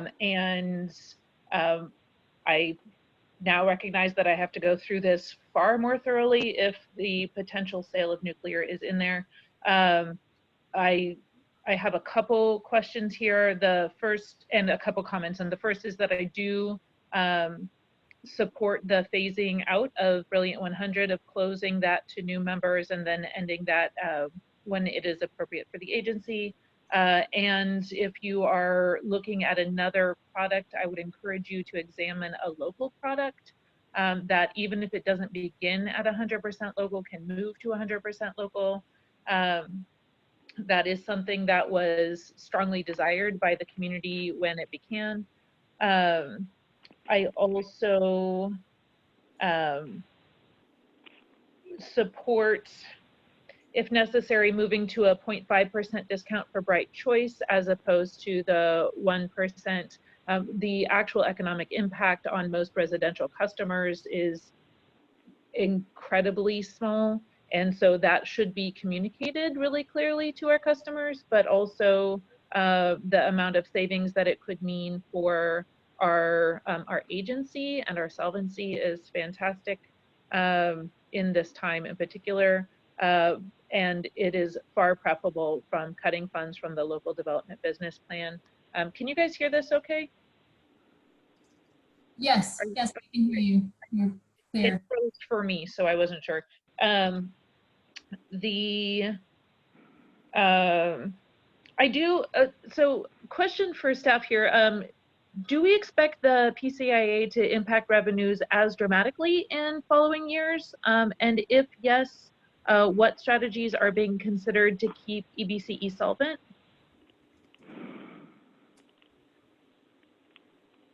Jane, would you like me to answer that now? Yeah, sure. Go ahead, Nick. Is that all you? Is that the end of your comments, Anna Olivia? No, I have. I do have another clarification, but it is based on the answer that is given to that question. Okay. Okay, then go ahead, Nick. Okay, great. So, you know, I think it depends. Unfortunately, there's a lot of conditionalities around the drivers of the PCIA and our underlying costs. Before COVID and the effects on load and market prices, we did expect that this would be the sort of the peak of the PCIA, and that we would see the PCIA, or maybe put a different way, this would be the peak of the impact on our competitiveness from a rate perspective. Because if the PCIA goes up, but PG&E's rates go up faster than the PCIA, our headroom is not impaired. Mm-hmm. And so we really think about headroom more than the actual PCIA itself. It's what is our headroom relative to PG&E. But with COVID, you know, we are forecasting potentially another set of spikes to the PCIA in 2021. Generally speaking, you know, our modeling takes a conservative view of both PG&E's rates and the PCIA. So I think, you know, it certainly could get worse, but our hope would be that it would get better. You know, beyond this fiscal year, you know, we do have reserves, right? You know, we have worked hard to build a budget that does not tap into our reserves, but if we found ourselves in a second year of persistent, you know, persistently high PCIAs, you know, we could evaluate reserves. We could evaluate increasing our rates relative to PG&E. Sonoma Clean Power, as of May 1st, is now between 3 and 4% more expensive across all its rates than PG&E. So they're going through an experiment. You know, will customers opt out for over a couple dollars a month? That's a strategy they have decided to pursue. So that is a strategy that we have available, not one that we want to implement. But you know, from a solvency perspective, that was something you could do. But you know, we have reserves. That's another strategy. You know, there are other things we're doing in the context of the PCIA. You know, including working to get an allocation of PG&E's renewables. You know, right now we spend, you know, tens of millions of dollars a year buying renewables that we're effectively already paying for in the context of the PCIA. If we could basically get an allocation of their renewables, we could reduce our procurement costs, which creates more headroom. Okay. Thank you. So I do want to dive a little bit deeper into the one of the options that was presented. Thank you, Jada, for bringing that up.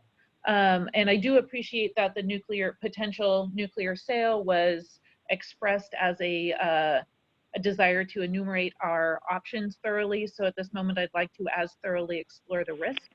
And I guess the first part, though, would be to get clarification on the point of taking that? So would the point be to take this and then sell the power, trying to separate it from its attributes, or would the point be taking it and then hoping to enter the speculative trade market and sell it on the spot market, hoping that that is more expensive on that day and therefore just making the money back but selling it as nuclear power?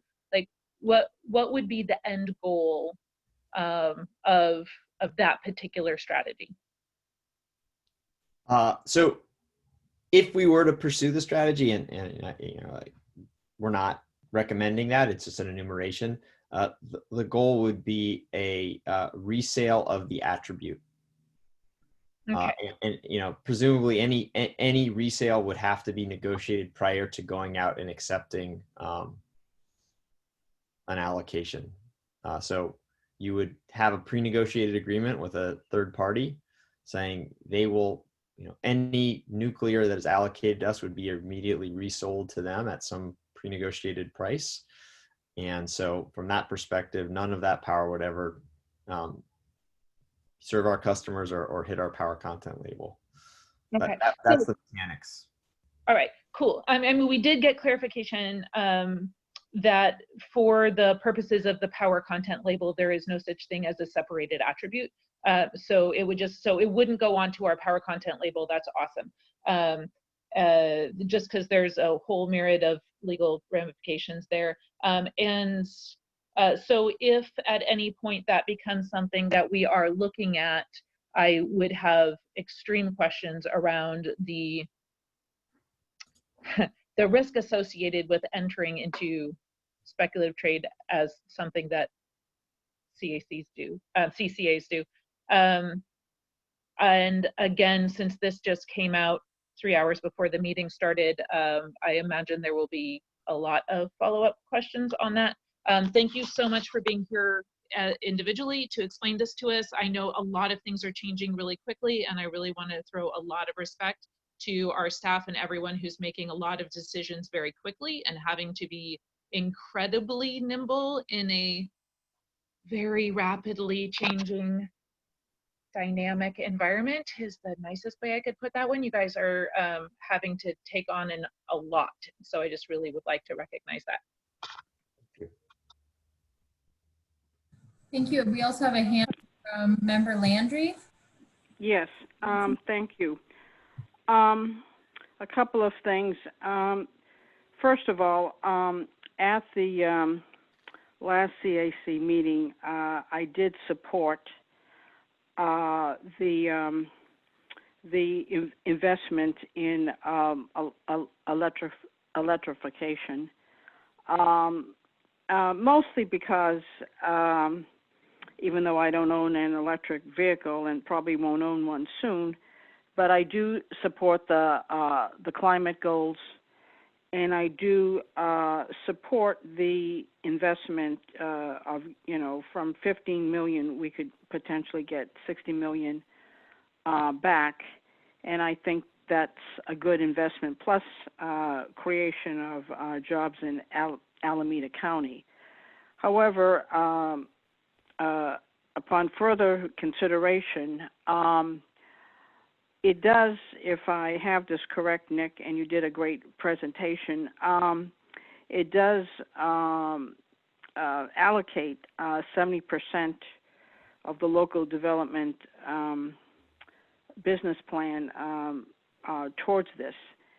And I think perhaps what we can do is supplement, maybe give some add some funds back to the local development business plan to offset. Maybe I don't know if it's possible. Maybe 2 million back into the local development, to offset somewhat this expenditure, and the fact that it is taking 70% of the budget in that area. And the other thing I want to say is as Anna Olivia said earlier, I do support the consideration of eliminating Brilliant 100 and perhaps having a local renewable option in that place. And I'd like to see if we are electrifying. You did mention medium duty vehicles, but I'd like for us to partner and do something more with the heavy duty vehicles, which it's my understanding create a lot of the pollution in Alameda County.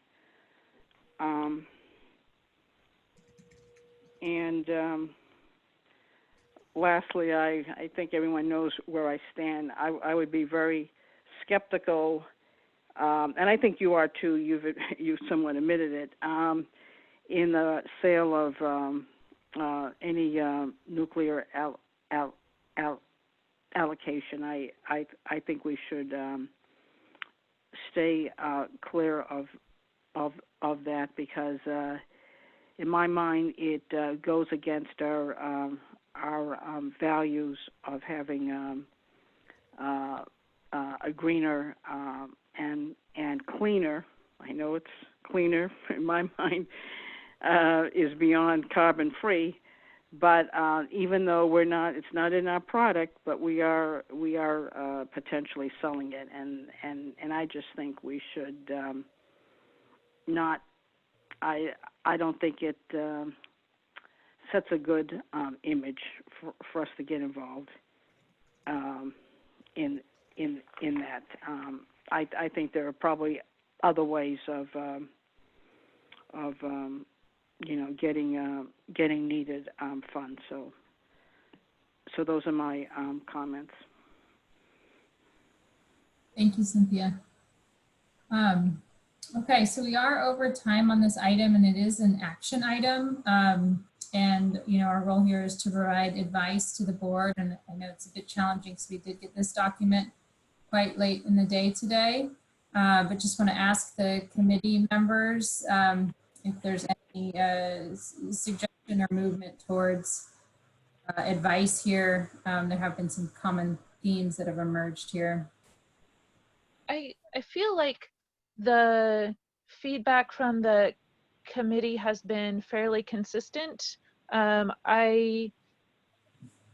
Especially with the amount of time we've had to review it, do you feel confident summarizing the information that was presented and presenting it to the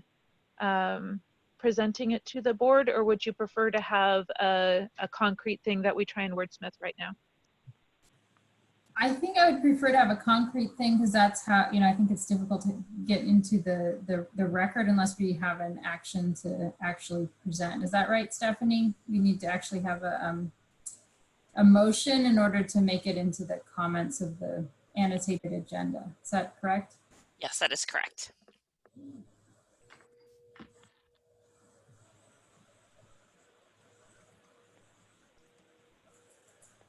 I think if we just broadly look at, what was common across the board, I think we can say that, broadly there's the CAC supports the elimination of Brilliant 100 and movement towards a 5% rate discount for Bright Choice. And furthermore, the CAC does not support entertaining the nuclear option and would like to see perhaps more elaboration around the Cal EVIP program related to direct benefits for, in particular, Black, Indigenous, and communities of color, as well as other disadvantaged groups, how the Cal EVIP can be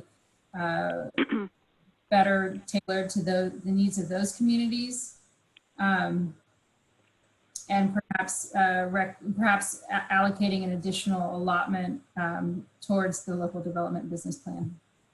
I love that, and I would only add something that actually we didn't say there, but we provided quite a lot of resources on an equity impact analysis that was being worked on, that we've been talking about now for a very long time. And so I would love to see equity impacts discussed as part of the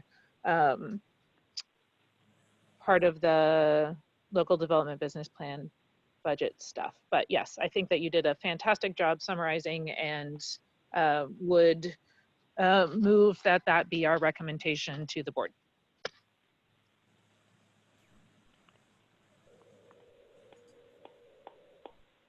So we have a motion. Do we have any discussion of the motion? What I think it was in the motion, but I want to clarify that I would like to see the local development business plan budget be supplemented in light of the expenditure into the electrification. I don't know if I should mention an amount, but or leave that alone. But I would like to see it supplemented $1 to $2 million actually, but that's probably just me. And the rest of it I am fine, but I strongly want the local, I've said it 3 times, budget supplemented, because it does point to what Ann Olivia just mentioned, equity issues. When an item is taking, 70% of the budget, even though it's a good investment and even though it supports our climate goals, there are other factors that go into local development. So Okay. I'd like to see that highlighted also. Okay, so you would like to see that included in the recommendation? Yeah, absolutely. Nick, did you have a comment on that? Yeah, just one comment, and it was in the slides, but I didn't sort of enumerate it well enough. So when you speak to sort of the total local development, there's also, on top of the 8-some million, there was also 4.7 million in expected payments to the Summit Wind Project. That is the Alameda County wind project that we're building. So if you take that on top of the 8 million, you're actually talking about over $12.5 million of local spend. Those are direct spend from EBCE. Now, that's accounted for in our energy procurement budget. It's not a local development line item because we treat it as an energy expense.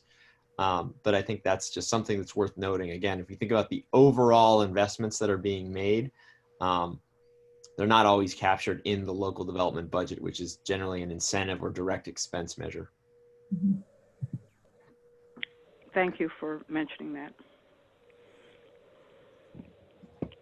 So as the recommender, the one thing I would say is I think that, given that this is a break-even budget, while I agree, Cynthia, that, putting forth a request for any and all, monies to increase the local development business plan is, what we can and should be doing. I would just, my preference would be to separate that from the recommendation on the budget and maybe have 2 recommendations, one that would be kind of a response to the proposals put forth, which would include our support for the 0.5% rate discount for Bright Choice, the phasing out of Brilliant 100, the inclusion of an equity impact analysis, specifically addressing the Cal EVIP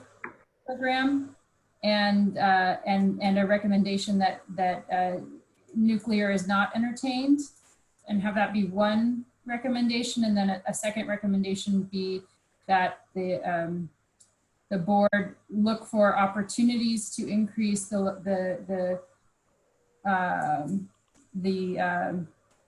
local development business plan, by up to $2 million in order to address the equity concerns around Cal EVIP. That's fine. So you're separating out the motions. I don't know how other CAC members feel, but that's okay.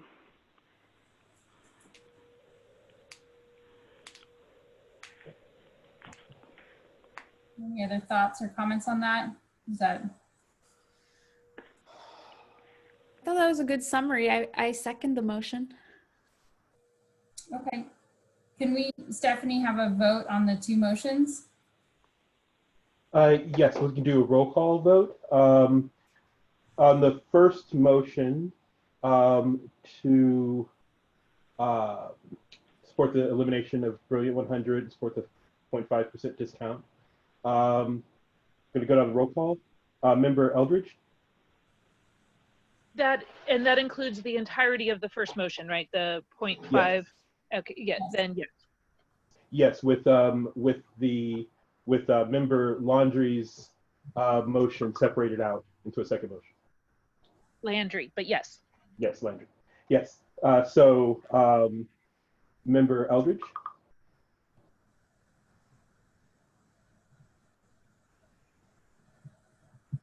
I support. Okay.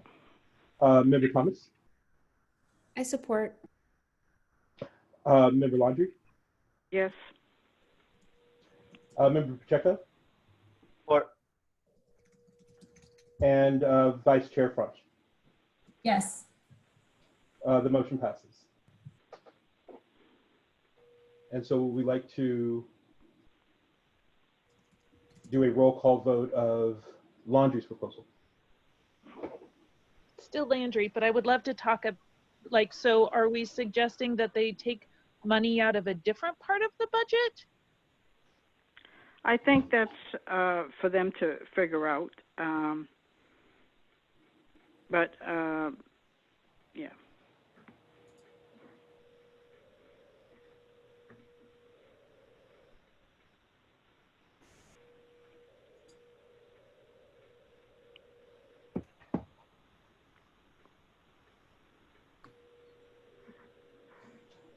Sorry, I was muted there.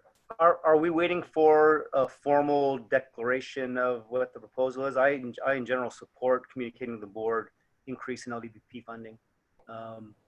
That's so what I don't have the exact words either. So Cindy, I think the motion that can you restate the motion that you're putting forth? Well, I was putting forth the motion to supplement possibly up to 2 million, but even $1 million, the local business plan, because with the EV allocation, it's my understanding that 70% of that budget, I understand about the other energy investment, and it is part of it. I do agree, even though it's another category. Has a matter of equity. I don't think it does. I know it does. I'd like to see the money spread out beyond electrification of vehicles. So I'm asking that the staff look to see if there's any way to supplement the local development business plan up to 2 million. I'll support that so long as the caveat is there any way to support it without taking the nuclear allocation? Oh, I'm not for nuclear. Yes. Okay, so sure. Are we going to vote on that? Is that clear? Sorry. Yeah, so we can go ahead and do a roll call on that motion. Adrian, can you go ahead, please? Yes, Member Eldridge? Yes. Member Thomas? Yes. Member Landry? Yes. Member Pacheco? Support. And Vice Chair French? Yes. The motion passes. Okay, thank you. And thank you to Nick for the budget presentation. I think we'll move on now to the next item. Just keeping in mind that we now are over time, so we'll want to be as mindful as we can here. And the next is also an action item. And this is extension of temporary revisions to terms and conditions section, failure to pay and temporary suspension of delinquent accounts and collections policy.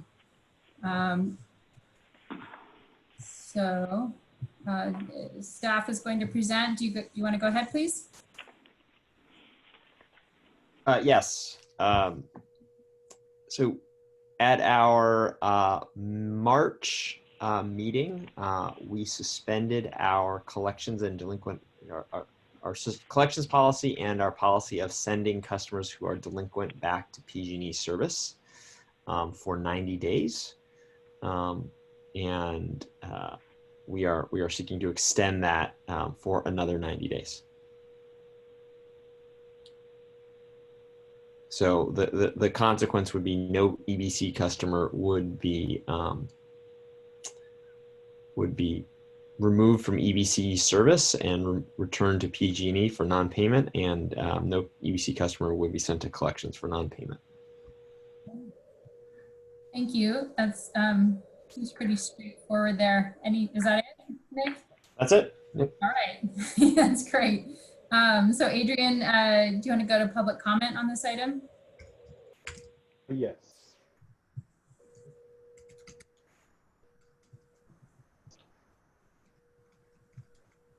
We have one speaker, Blair Beekman, and I am unmuting Blair in just one minute.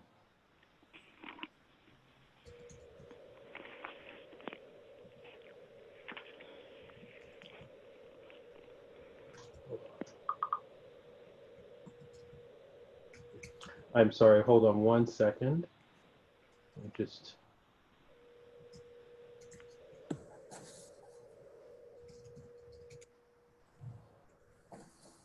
Blair is unmuted.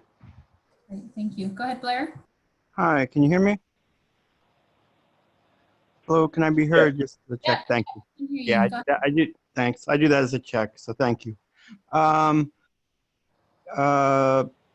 I was really impressed with the previous item about the public comment, and I'm hopeful in their public comment how we can work together on these issues, and it's very hopeful to me what was being said, and we create good dialogue from that. Thank you. For this item, I've been learning that, with the care, is it the care packages? I can't, it's part of the HEROES Act things. When that funding starts and that aid starts coming to the state level, is that's kind of the ways to be talking about, say, the funding of the police issues at this time. And that also is the money that could be, I mean, it's being really intelligently talked about how it can help buoy, these late payment issues and like rent issues as well, for both tenants and owners. Rent forgiveness issues and these bill forgiveness issues. It also can work towards the defunding of the police issues, and money can be diverted from the police to other programs like these rent forgiveness plans. And I just wanted to make light of that here, and light of the possibilities. And I guess that's about all. I was impressed, to conclude, I was impressed with the business plans at the local level from the previous item, and what's the possibilities with that, and the public was really they talked about it really nicely in really nice terms, and I hope so I'm hopeful what's possible this month, and I'm hoping the electric car allocation process can be a smaller amount, and I'll say that for another time. Thank you very much.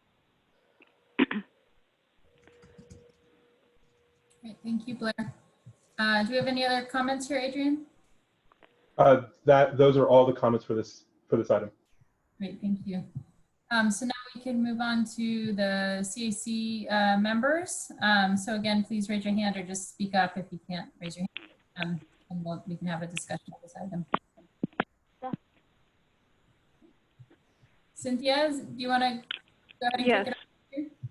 Yes, I would like to move the staff recommendation to extend the temporary revision to terms and conditions section failure to pay and temporary suspension of delinquent accounts and collection policy. Second. So we have a motion and a second. Any discussion? Do you want to go ahead and move to a roll call, Adrian? Yes. Member Eldridge? Yes. Member Thomas? Yes. Member Landry? Yes. Member Pacheco? Or And Vice Chair French. Yes. The motion passes. Right. Record time there, guys. Excellent. Okay. Move on to the very last item here on our agenda, which is the EBCE Resilience Program. And this is an informational item. So staff will provide the CAC with information about the proposed agreements between EBCE and 2 companies for load modifications. This is an action item for the board, but is being presented to the CAC for informational purposes only, so the CAC is aware of these potential future agreements. So JP, are you presenting here? Yeah, I'll be presenting tonight. Great, thank you. Great. Adrian, if we could move down to the presentation portion of the document as you're doing, thank you. So I'll get started.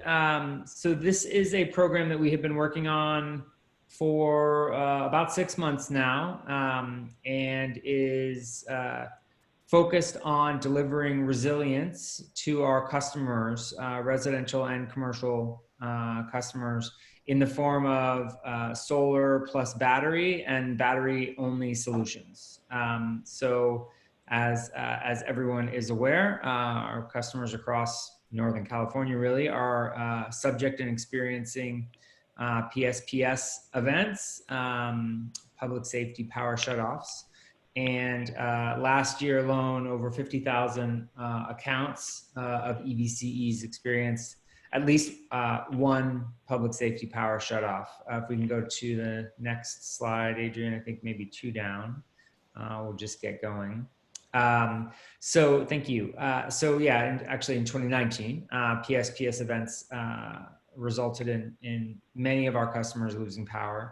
And PG&E is expecting to continue these PSPS events in light of wildfires for the next decade. So we have 3 concurrent programs for resilience running. One is our critical facilities program, which is to identify facilities within our cities for solar and storage to provide resilience to our communities. And that's through a Bay Area Air Quality Management District grant, and we're doing that with PCE, Peninsula Clean Energy.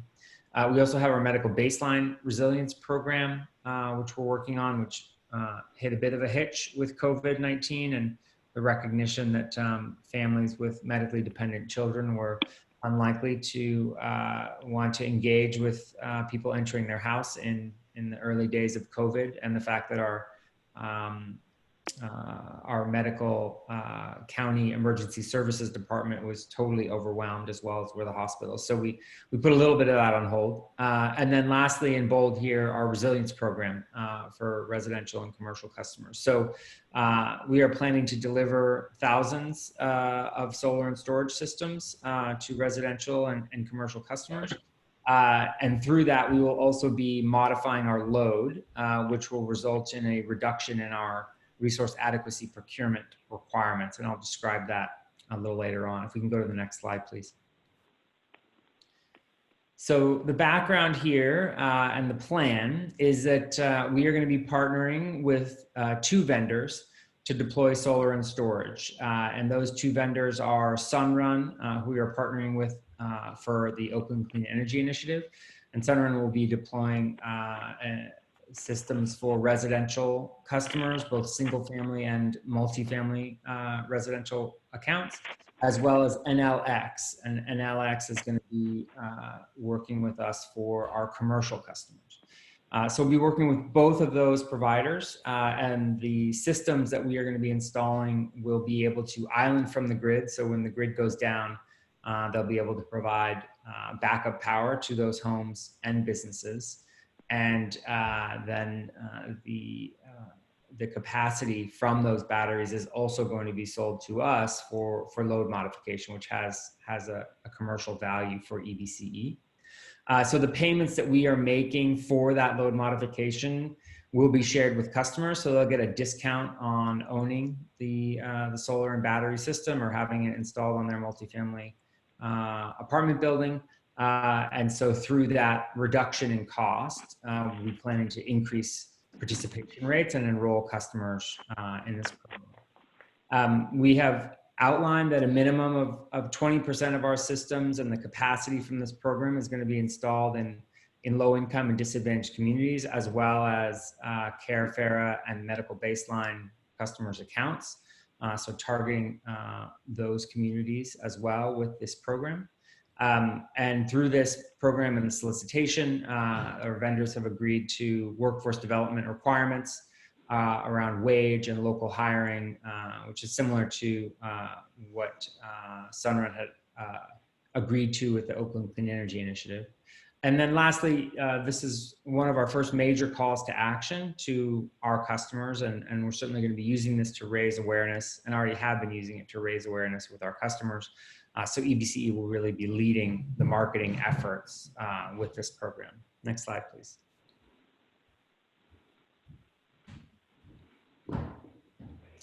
So the solicitation was issued in November, and we did it with 3 other load serving entities, with Peninsula Clean Energy, Silicon Valley Clean Energy, and PCE. Our portion of the solicitation was to target 10 megawatts of resource adequacy.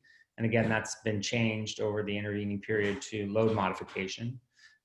We received about 19 bids in December, and then shortlisted 8 vendors. We brought that down to 4 finalists, and then next slide, please. Sorry, keep with this for a second, Adrian. And then the solicitation weighting and scoring, you can see on the right-hand side here. So certainly price of the product was highly rated, but the experience to deliver, the workforce development, and commitment to safety, were other measures that we used to score the proposals. Next slide, please. So we've selected 2 finalists, as I said, Sunrun and NLX. And at this point in time, we are requesting that the board provide authority for Nick to negotiate and execute contracts with NLX and Sunrun, totaling 10.75 megawatts of load modification.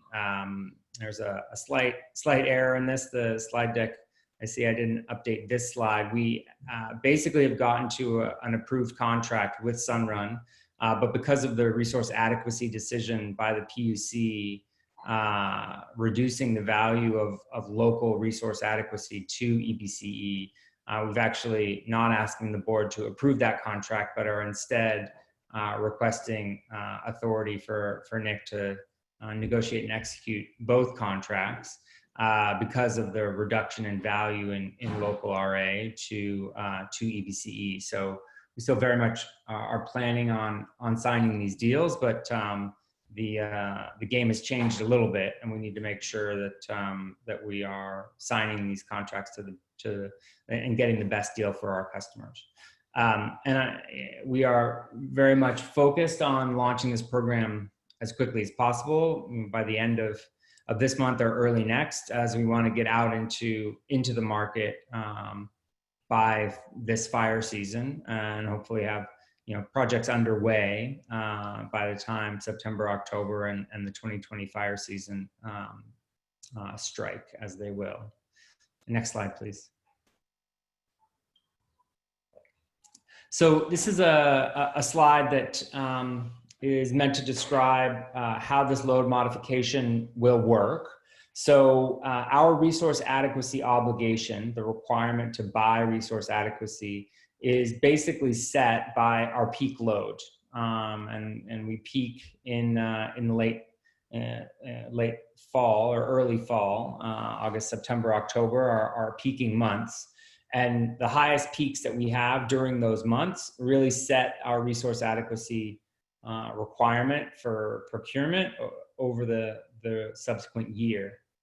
And so through this program, instead of buying resource adequacy, which has some challenges for behind the meter resources, we are instead working with our vendors to essentially dispatch the portfolio of batteries during a predicted period where we know our peak load strikes, which tends to be between about 6 and 9 p.m. In those months. And so by dispatching those batteries during that time period, we reduce our peak and then we reduce our resource adequacy procurement obligation. And so this dispatch will happen really on a daily basis. We don't necessarily know which days our peaks will occur, certainly on hot days, but our goal is to get this energy dispatched into the grid on a daily basis. That reduces our wholesale procurement obligations during expensive periods, and also reduces our peak load. And this is something that we've been working on really for almost the last year now with the CEC. It's really a new product, and the CEC has been accommodating to our requests and really built a process to accommodate this process, as we realize at really a state level that behind the meter resources need flexible ways to interact with the grid and be procured that have not been currently available. So we're pretty excited to really be groundbreaking in this product and this commodity, and work through with our vendors and the regulatory bodies to make sure that this is viable and delivers the energy and capacity on an ongoing basis. And so each year in March, we will be filing an annual dispatch plan, which explicitly calls out these behind the meter resources and how they'll be dispatched in order to reduce our load. And so through that, we really get the commodity value of RA without actually buying resource adequacy. Next slide, please. So as mentioned, the action item for the board is to approve the selection of these two vendors, Sunrun and NLX, and authorize Nick to negotiate and execute load modifying agreements with them so that we can get this program up and running. So that's it, and happy to answer any questions.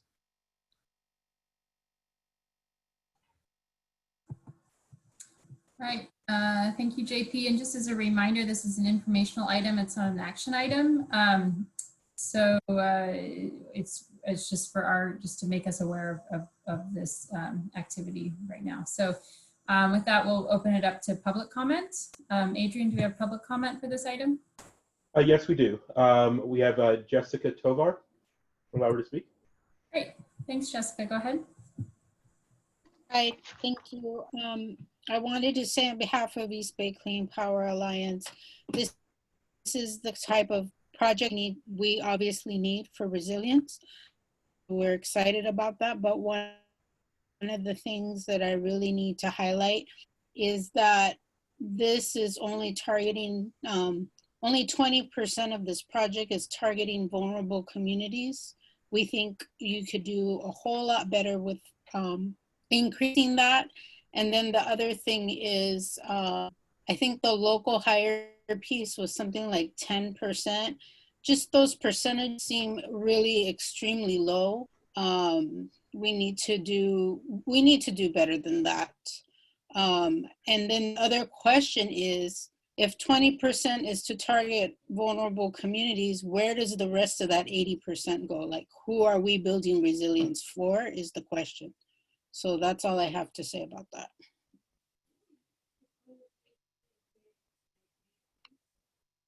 That's it. Thank you, Jessica.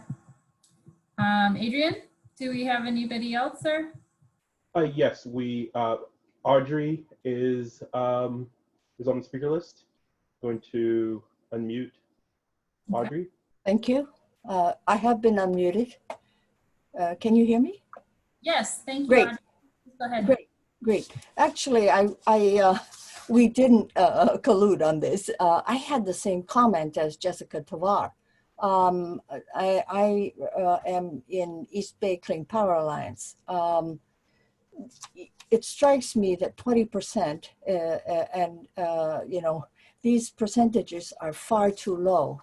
And in the broader context of what's happening to our county and region, state, country, we really have to make a better effort in terms of improving race relations, in welcoming into our community, including into our community, the Black community. So I wanted to actually point out the ways, subtle ways in which our institutions, favor the people who already have. In our society, the principle is if you have money, you can make money. But if you don't have it, it's awfully hard for you to make money. So, for example, I wanted to call your attention to what was said much earlier about how the EVIT program sort of converts $4 million over a span of 4 years into 16 million to take into account the CEC funding, matching grants. That would result in 60 million of investment of funds that includes private investment. Now, in your calculation, that 60 million includes the 20% of recruits you hope to find in low-income, disadvantaged communities. Now, what is wrong with that kind of thinking? We need to think about actual subsidies for low-income communities to acquire solar plus storage. They're not going to be able to afford, invest in solar and plus storage, much like they are not going to be able to afford even used EVs. I have to point out the many subtle ways in which the way our economy and society works, it favors people who have already. So we have to make a bigger effort, not 20%. It has to be much more. And we have to think in terms of subsidies, not incentives, to help people part with their private funds. I'm sorry I've gone over time, but this is such an important issue for us. That's how our society becomes so divergent in wealth. The people who already have can make more, and those who don't can't. So the divergence becomes wider and wider. So this is a chance, small chance, and this is a first step where an institution, an entity like EBCE can try to begin to make a difference for our underserved, our Black communities. Thank you. Thank you, Audrey. Adrian, do we have other public comments? We have one more public comment from Blair Beekman. I'm unmuting Blair now. Hi, this is Blair. Can you hear me? Yes, Blair, we can hear you. Please go ahead. Thank you. Yeah, again, the public speakers on this item were really informative for myself, and my own knowledge is really lacking on these things. So thank you for your patience with myself in learning to talk about these things. You're making these ideas very open and transparent. Originally from San Jose, and they don't have quite the transparency of this process. It's just a great process for myself, and thank you very much for it. I wanted to quickly offer that this particular item sounds really interesting. I mean, it sounds like exactly the ideas of positive sustainability I was trying to talk about last month. And I just hope that with this project, there won't be a need for the idea of smart meters. And if there are, if they will be used sparingly, if that is a question. I mean, I feel smart meters are not exactly our friend. I mean, I understand there's going to be a slow push through the decades with them possibly, but at this point in time, I just to give the polite warning, to use smart meters for electricity readings is an uncomfortable subject for me. And I know the city of Alameda, they're doing good work to keep smart meters to a minimum. And so that's kind of what I work towards. So thank you. Great, thank you, Blair. Adrian, are there other public comments? Those are all of the public comments. Great, okay, thank you. So we'll go now to the CAC members. So again, speak up or raise your hand, whichever is easier. Stack chain? Sorry, was that? That's Ernie. Ernie saying stack. I'm mumbling. I'm tired. Go ahead. Well, a couple comments and a question. First of all, JP, thank you for your work on this program, you and the rest of the staff. This is beautiful. It's exactly the kind of program that we've been looking to form during the years of trying to get the agency even up and running. I do also, so thank you for that. It's beautiful. But I do also want to strongly echo the public speakers that were calling on the low percentage of low income that are targeted for this program and the small amount of local hire. I mean, quadrupling those numbers, I think, would be more what I was looking to. So, and also a question. So for a low income multi-family apartment complex, how do they go about, or how can they go about submitting themselves to Sunrun or NLX for consideration as part of the program?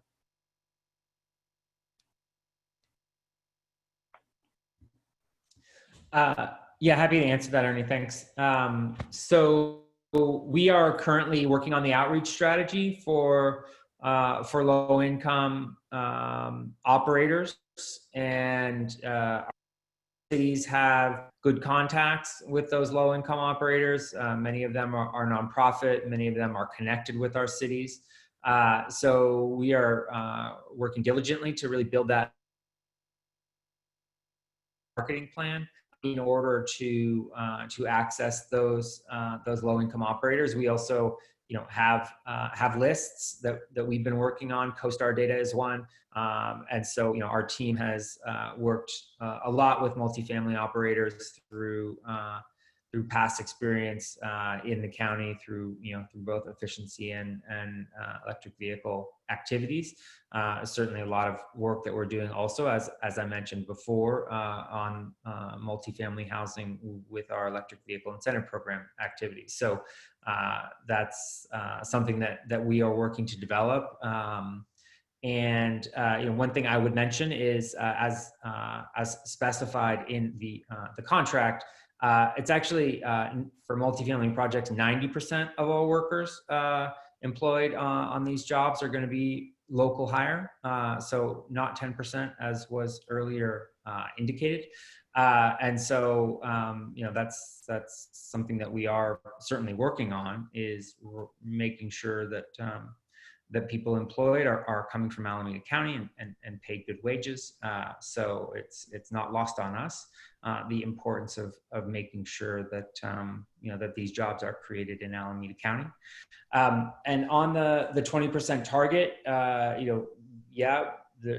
we could go higher. This was a target that was many times higher than the other LSEs who we jointly issued this with. And it was a target that we felt was, was aggressive and achievable. We wanted to make sure that, we had bidders who were coming in on this, who were confident that, we could deliver this for our entire community. So that 20% target was, one that we've been talking about since we first have been, revealing this program and these goals to the CAC and the board.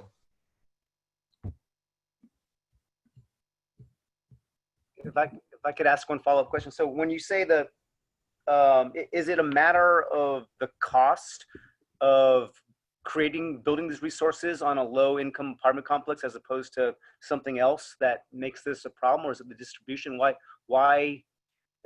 What is the criteria that limits it to only 20%? So the part of the criteria is the kind of the economics behind owning solar and storage. So care customers, for example, which is a large majority of of the priority customers that we have established, get a significant discount, a 20% discount on their bill already. And so having them then invest also in a solar and storage system when they're already getting a 20% discount on their grid, on their electricity, which we're providing, then makes it harder for them to make that investment, because solar and storage may very well be more expensive for them because of the discount that they're getting on their electricity bill. So there's a balance between the incentives that are being provided and the rates that are being provided and the cost of the solar and storage system. So that's one issue. And for multifamily housing, Sunrun has a substantial business in multifamily housing, and will be doing a considerable portion of this program on multifamily housing.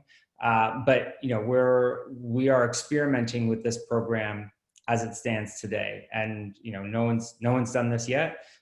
We are setting ourselves targets that we think are aggressive and achievable, and are going to make our best effort. If we can hit more than the 20%, you can be sure that we will be striving to do that. But that 20% target felt like it was a good, aggressive, and achievable target when we established it. And if I could ask one more follow-up question. So are you saying that probably the primary reason why you think that 20% is an aggressive target is because the actual customer, the low-income multi-family apartment complex, they just wouldn't feel they saw the financial benefit in participating? I'm just trying to understand what you're saying. Are you saying that so it would be the actual low-income multi-family apartments that are not wanting to engage in the program because it wouldn't work out financially for them?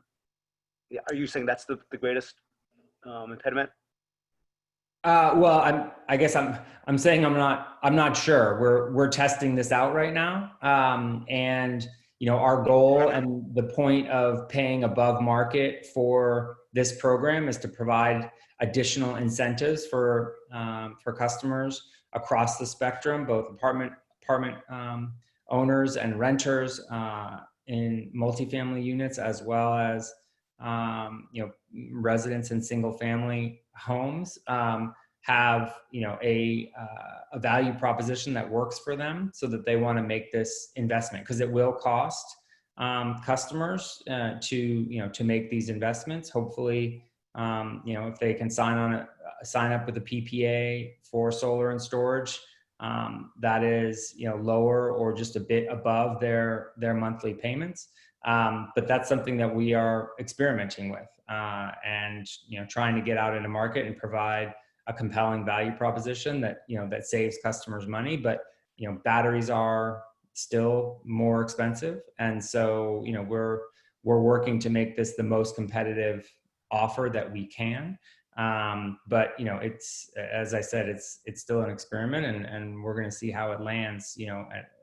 Our goal is going to be really to use the data that we have in our system around customers' usage and load profiles, and their rates, also including care and FARA and medical baseline, as well as whether or not customers have experienced outages, to customize messaging and really drive a strong proportion of our customers who come from these priority communities into the program. But I can't tell you how it's going to land until we actually launch it. Thank you. There's something you wanted to add? Yeah, I also just want to add, Ernie, that for this program, we did put out solicitation, and we had numerous bidders, as JP sort of showed in his slides, and to some degree, our limitation in our ability to sort of go beyond 20% is a recognition that all of the providers out there who we're partnering with, none of those providers came forward with proposals that would, significantly, if anything, we had to push them to go and commit to higher levels of deployments in these disadvantaged communities. And, I think as we build up our capabilities to acquire customers, that may change over time. But, as JP says, this is our first foray into, the deployment of solar and storage. And, we feel like this reflects a really a best in class in the country for this type of work. Thank you. And Olivia, do you want to go ahead? Thank you so much. I am so excited to see so many aspects of this program, and really looking at storage as a way to help shape load curve is really, to help shape load is really fantastic, and I'm really excited about it. Thanks for all the work that's gone into this. It's cool to see y'all hooking up with the SOMA program. I want to clarify something. So this program, SOMA, is just one of the mechanisms to deliver solar and storage, right? Like, it's one of the ways that we're going to be pursuing this program. Yes, yeah. Solar and multifamily housing, that program is a program that provides incentives that we will be leveraging, or Sunrun will be leveraging, in order to deliver these systems to multifamily housing units. Yeah, I love the SOMA program. It's really cool to see it attached there. So and you said that 90% of the SOMA projects will be, or 90% of the labor used on SOMA projects will be local hire. I can't imagine that that is a super large percentage of all the projects or programs that we'll be doing inside of this. So what percentage is the rest of the hire? I understand there was some confusion around that. I also shared that confusion. So if it was 90% local hire for SOMA projects, what about all the rest of them? Yeah, so we are still working on the contract with the commercial provider and the workforce development provisions there. For single family, as in the contract, the agreement is for the seller to use reasonable efforts to hire local contractors from Alameda County, and that's essentially, the single family installation business is a little bit more of a challenge to kind of regulate, and that was the best offer that we could get out of the seller, out of Sunrun. I think it's important to note that solar installation is a very local business. I actually ran operations for Sungevity, which when I was there was the 3rd largest residential solar installer in the country. And I hired all of our crews and hired all of our contractors. And, those are very local hires. There's going to be quite a lot of installation labor that is, coming from in-county in order to really install, all of this work. But there are commitments that we're getting from our contractors to confirm what those local hire restrictions and requirements will be. Cool. I thank you so much for that explanation. I would be really interested in the definition of reasonable efforts that is being used, as I'm sure the Labor Council will be too. It's really cool that you're doing that. And again, thank you for the clarification. So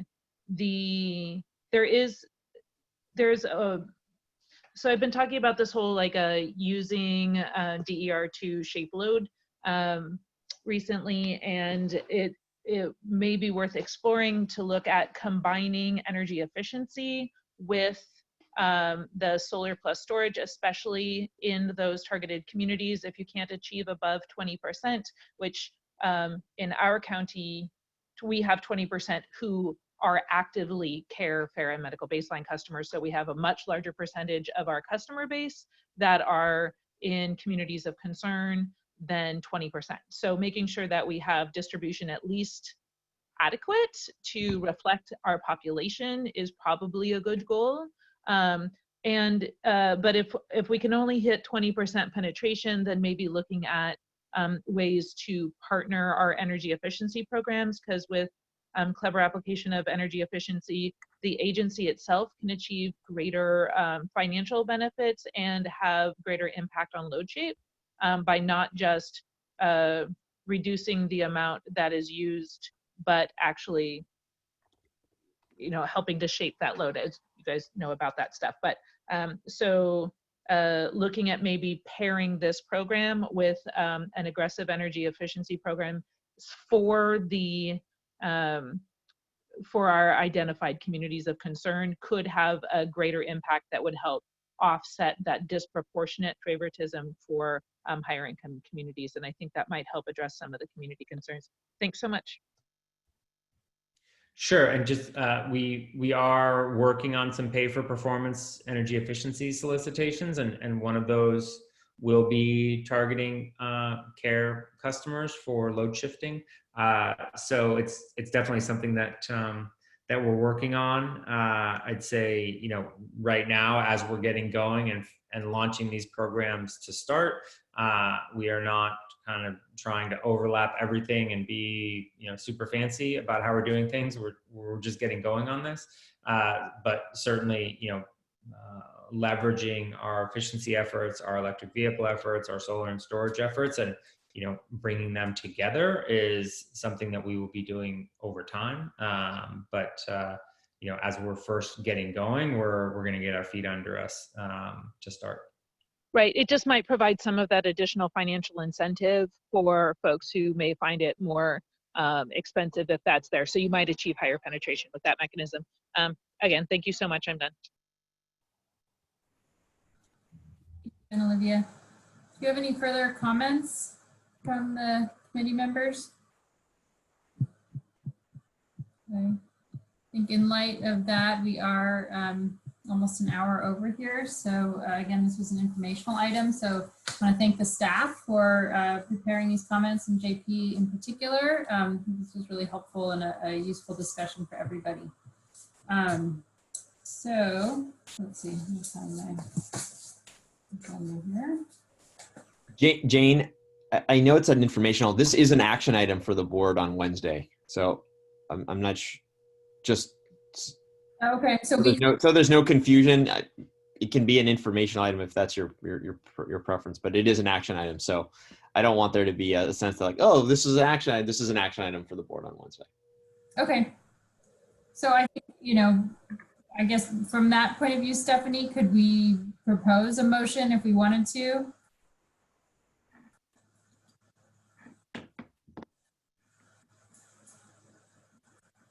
Around this item, Stephanie?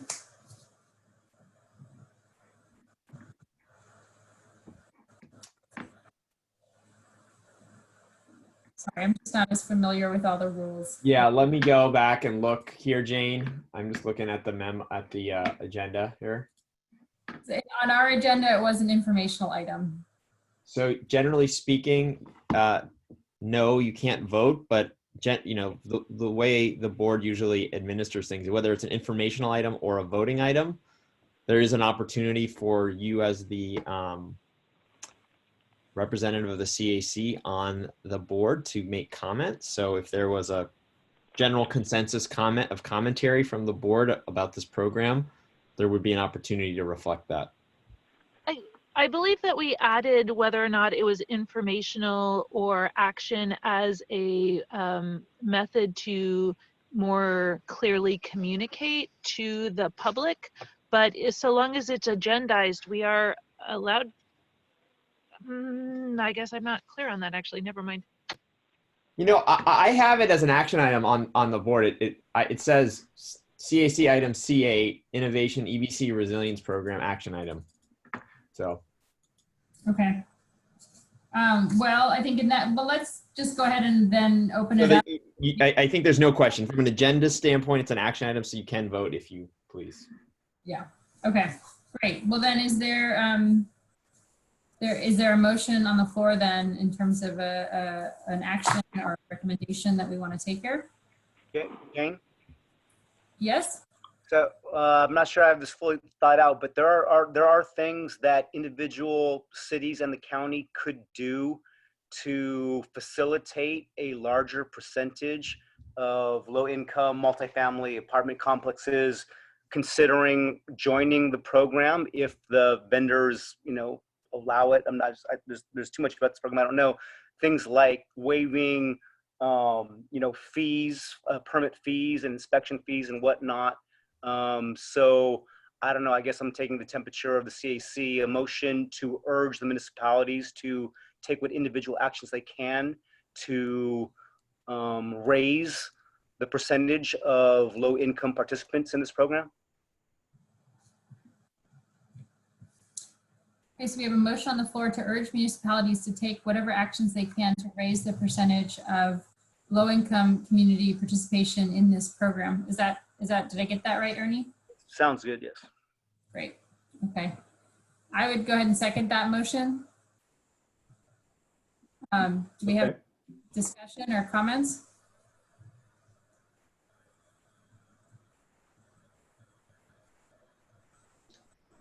Okay, so let's move on to a roll call, Adrian. Yes, Member Eldridge. Yes. Member Thomas. Yes. Member Landry. Yes. Member Pacheco. Support.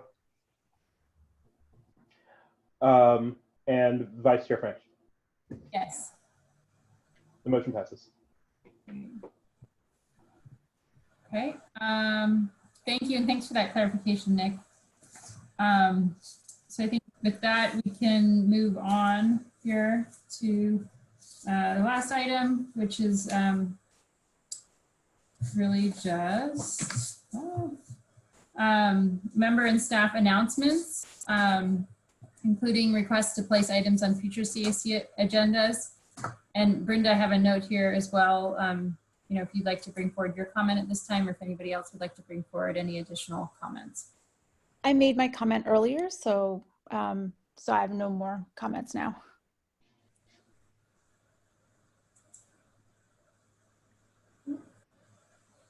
Does staff have any comments or updates, announcements? Yes, just an announcement that the board meeting starts at 5 p.m. on Wednesday. Great, thank you. Great, well with that, I will go ahead and adjourn for the month. Thank you everybody for being here this evening, and thank you. You know what, I should say that I think today is my last day at the end of my term. So I just want to say, it's been a pleasure serving with all of you. It's been a great learning experience. And, I look forward to, following the progress of EBCE in the future. Brenda, I had no idea. I would have. I know it's been 2 years already, right? Can we? Hurry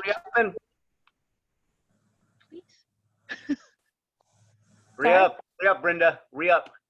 Yeah. I think I can't. But yeah. Thank you so much for your service, and your participation and your voice has been very much appreciated, and we wish you all the best in your endeavors. Feel free to drop by on the third Monday of the month when you feel so inspired. Okay, thank you. Thanks, Brenda. All right, take care, everyone. Thank you, Brenda. Thank you. Bye. Thanks, everybody. All right. Meeting adjourned. Thank you.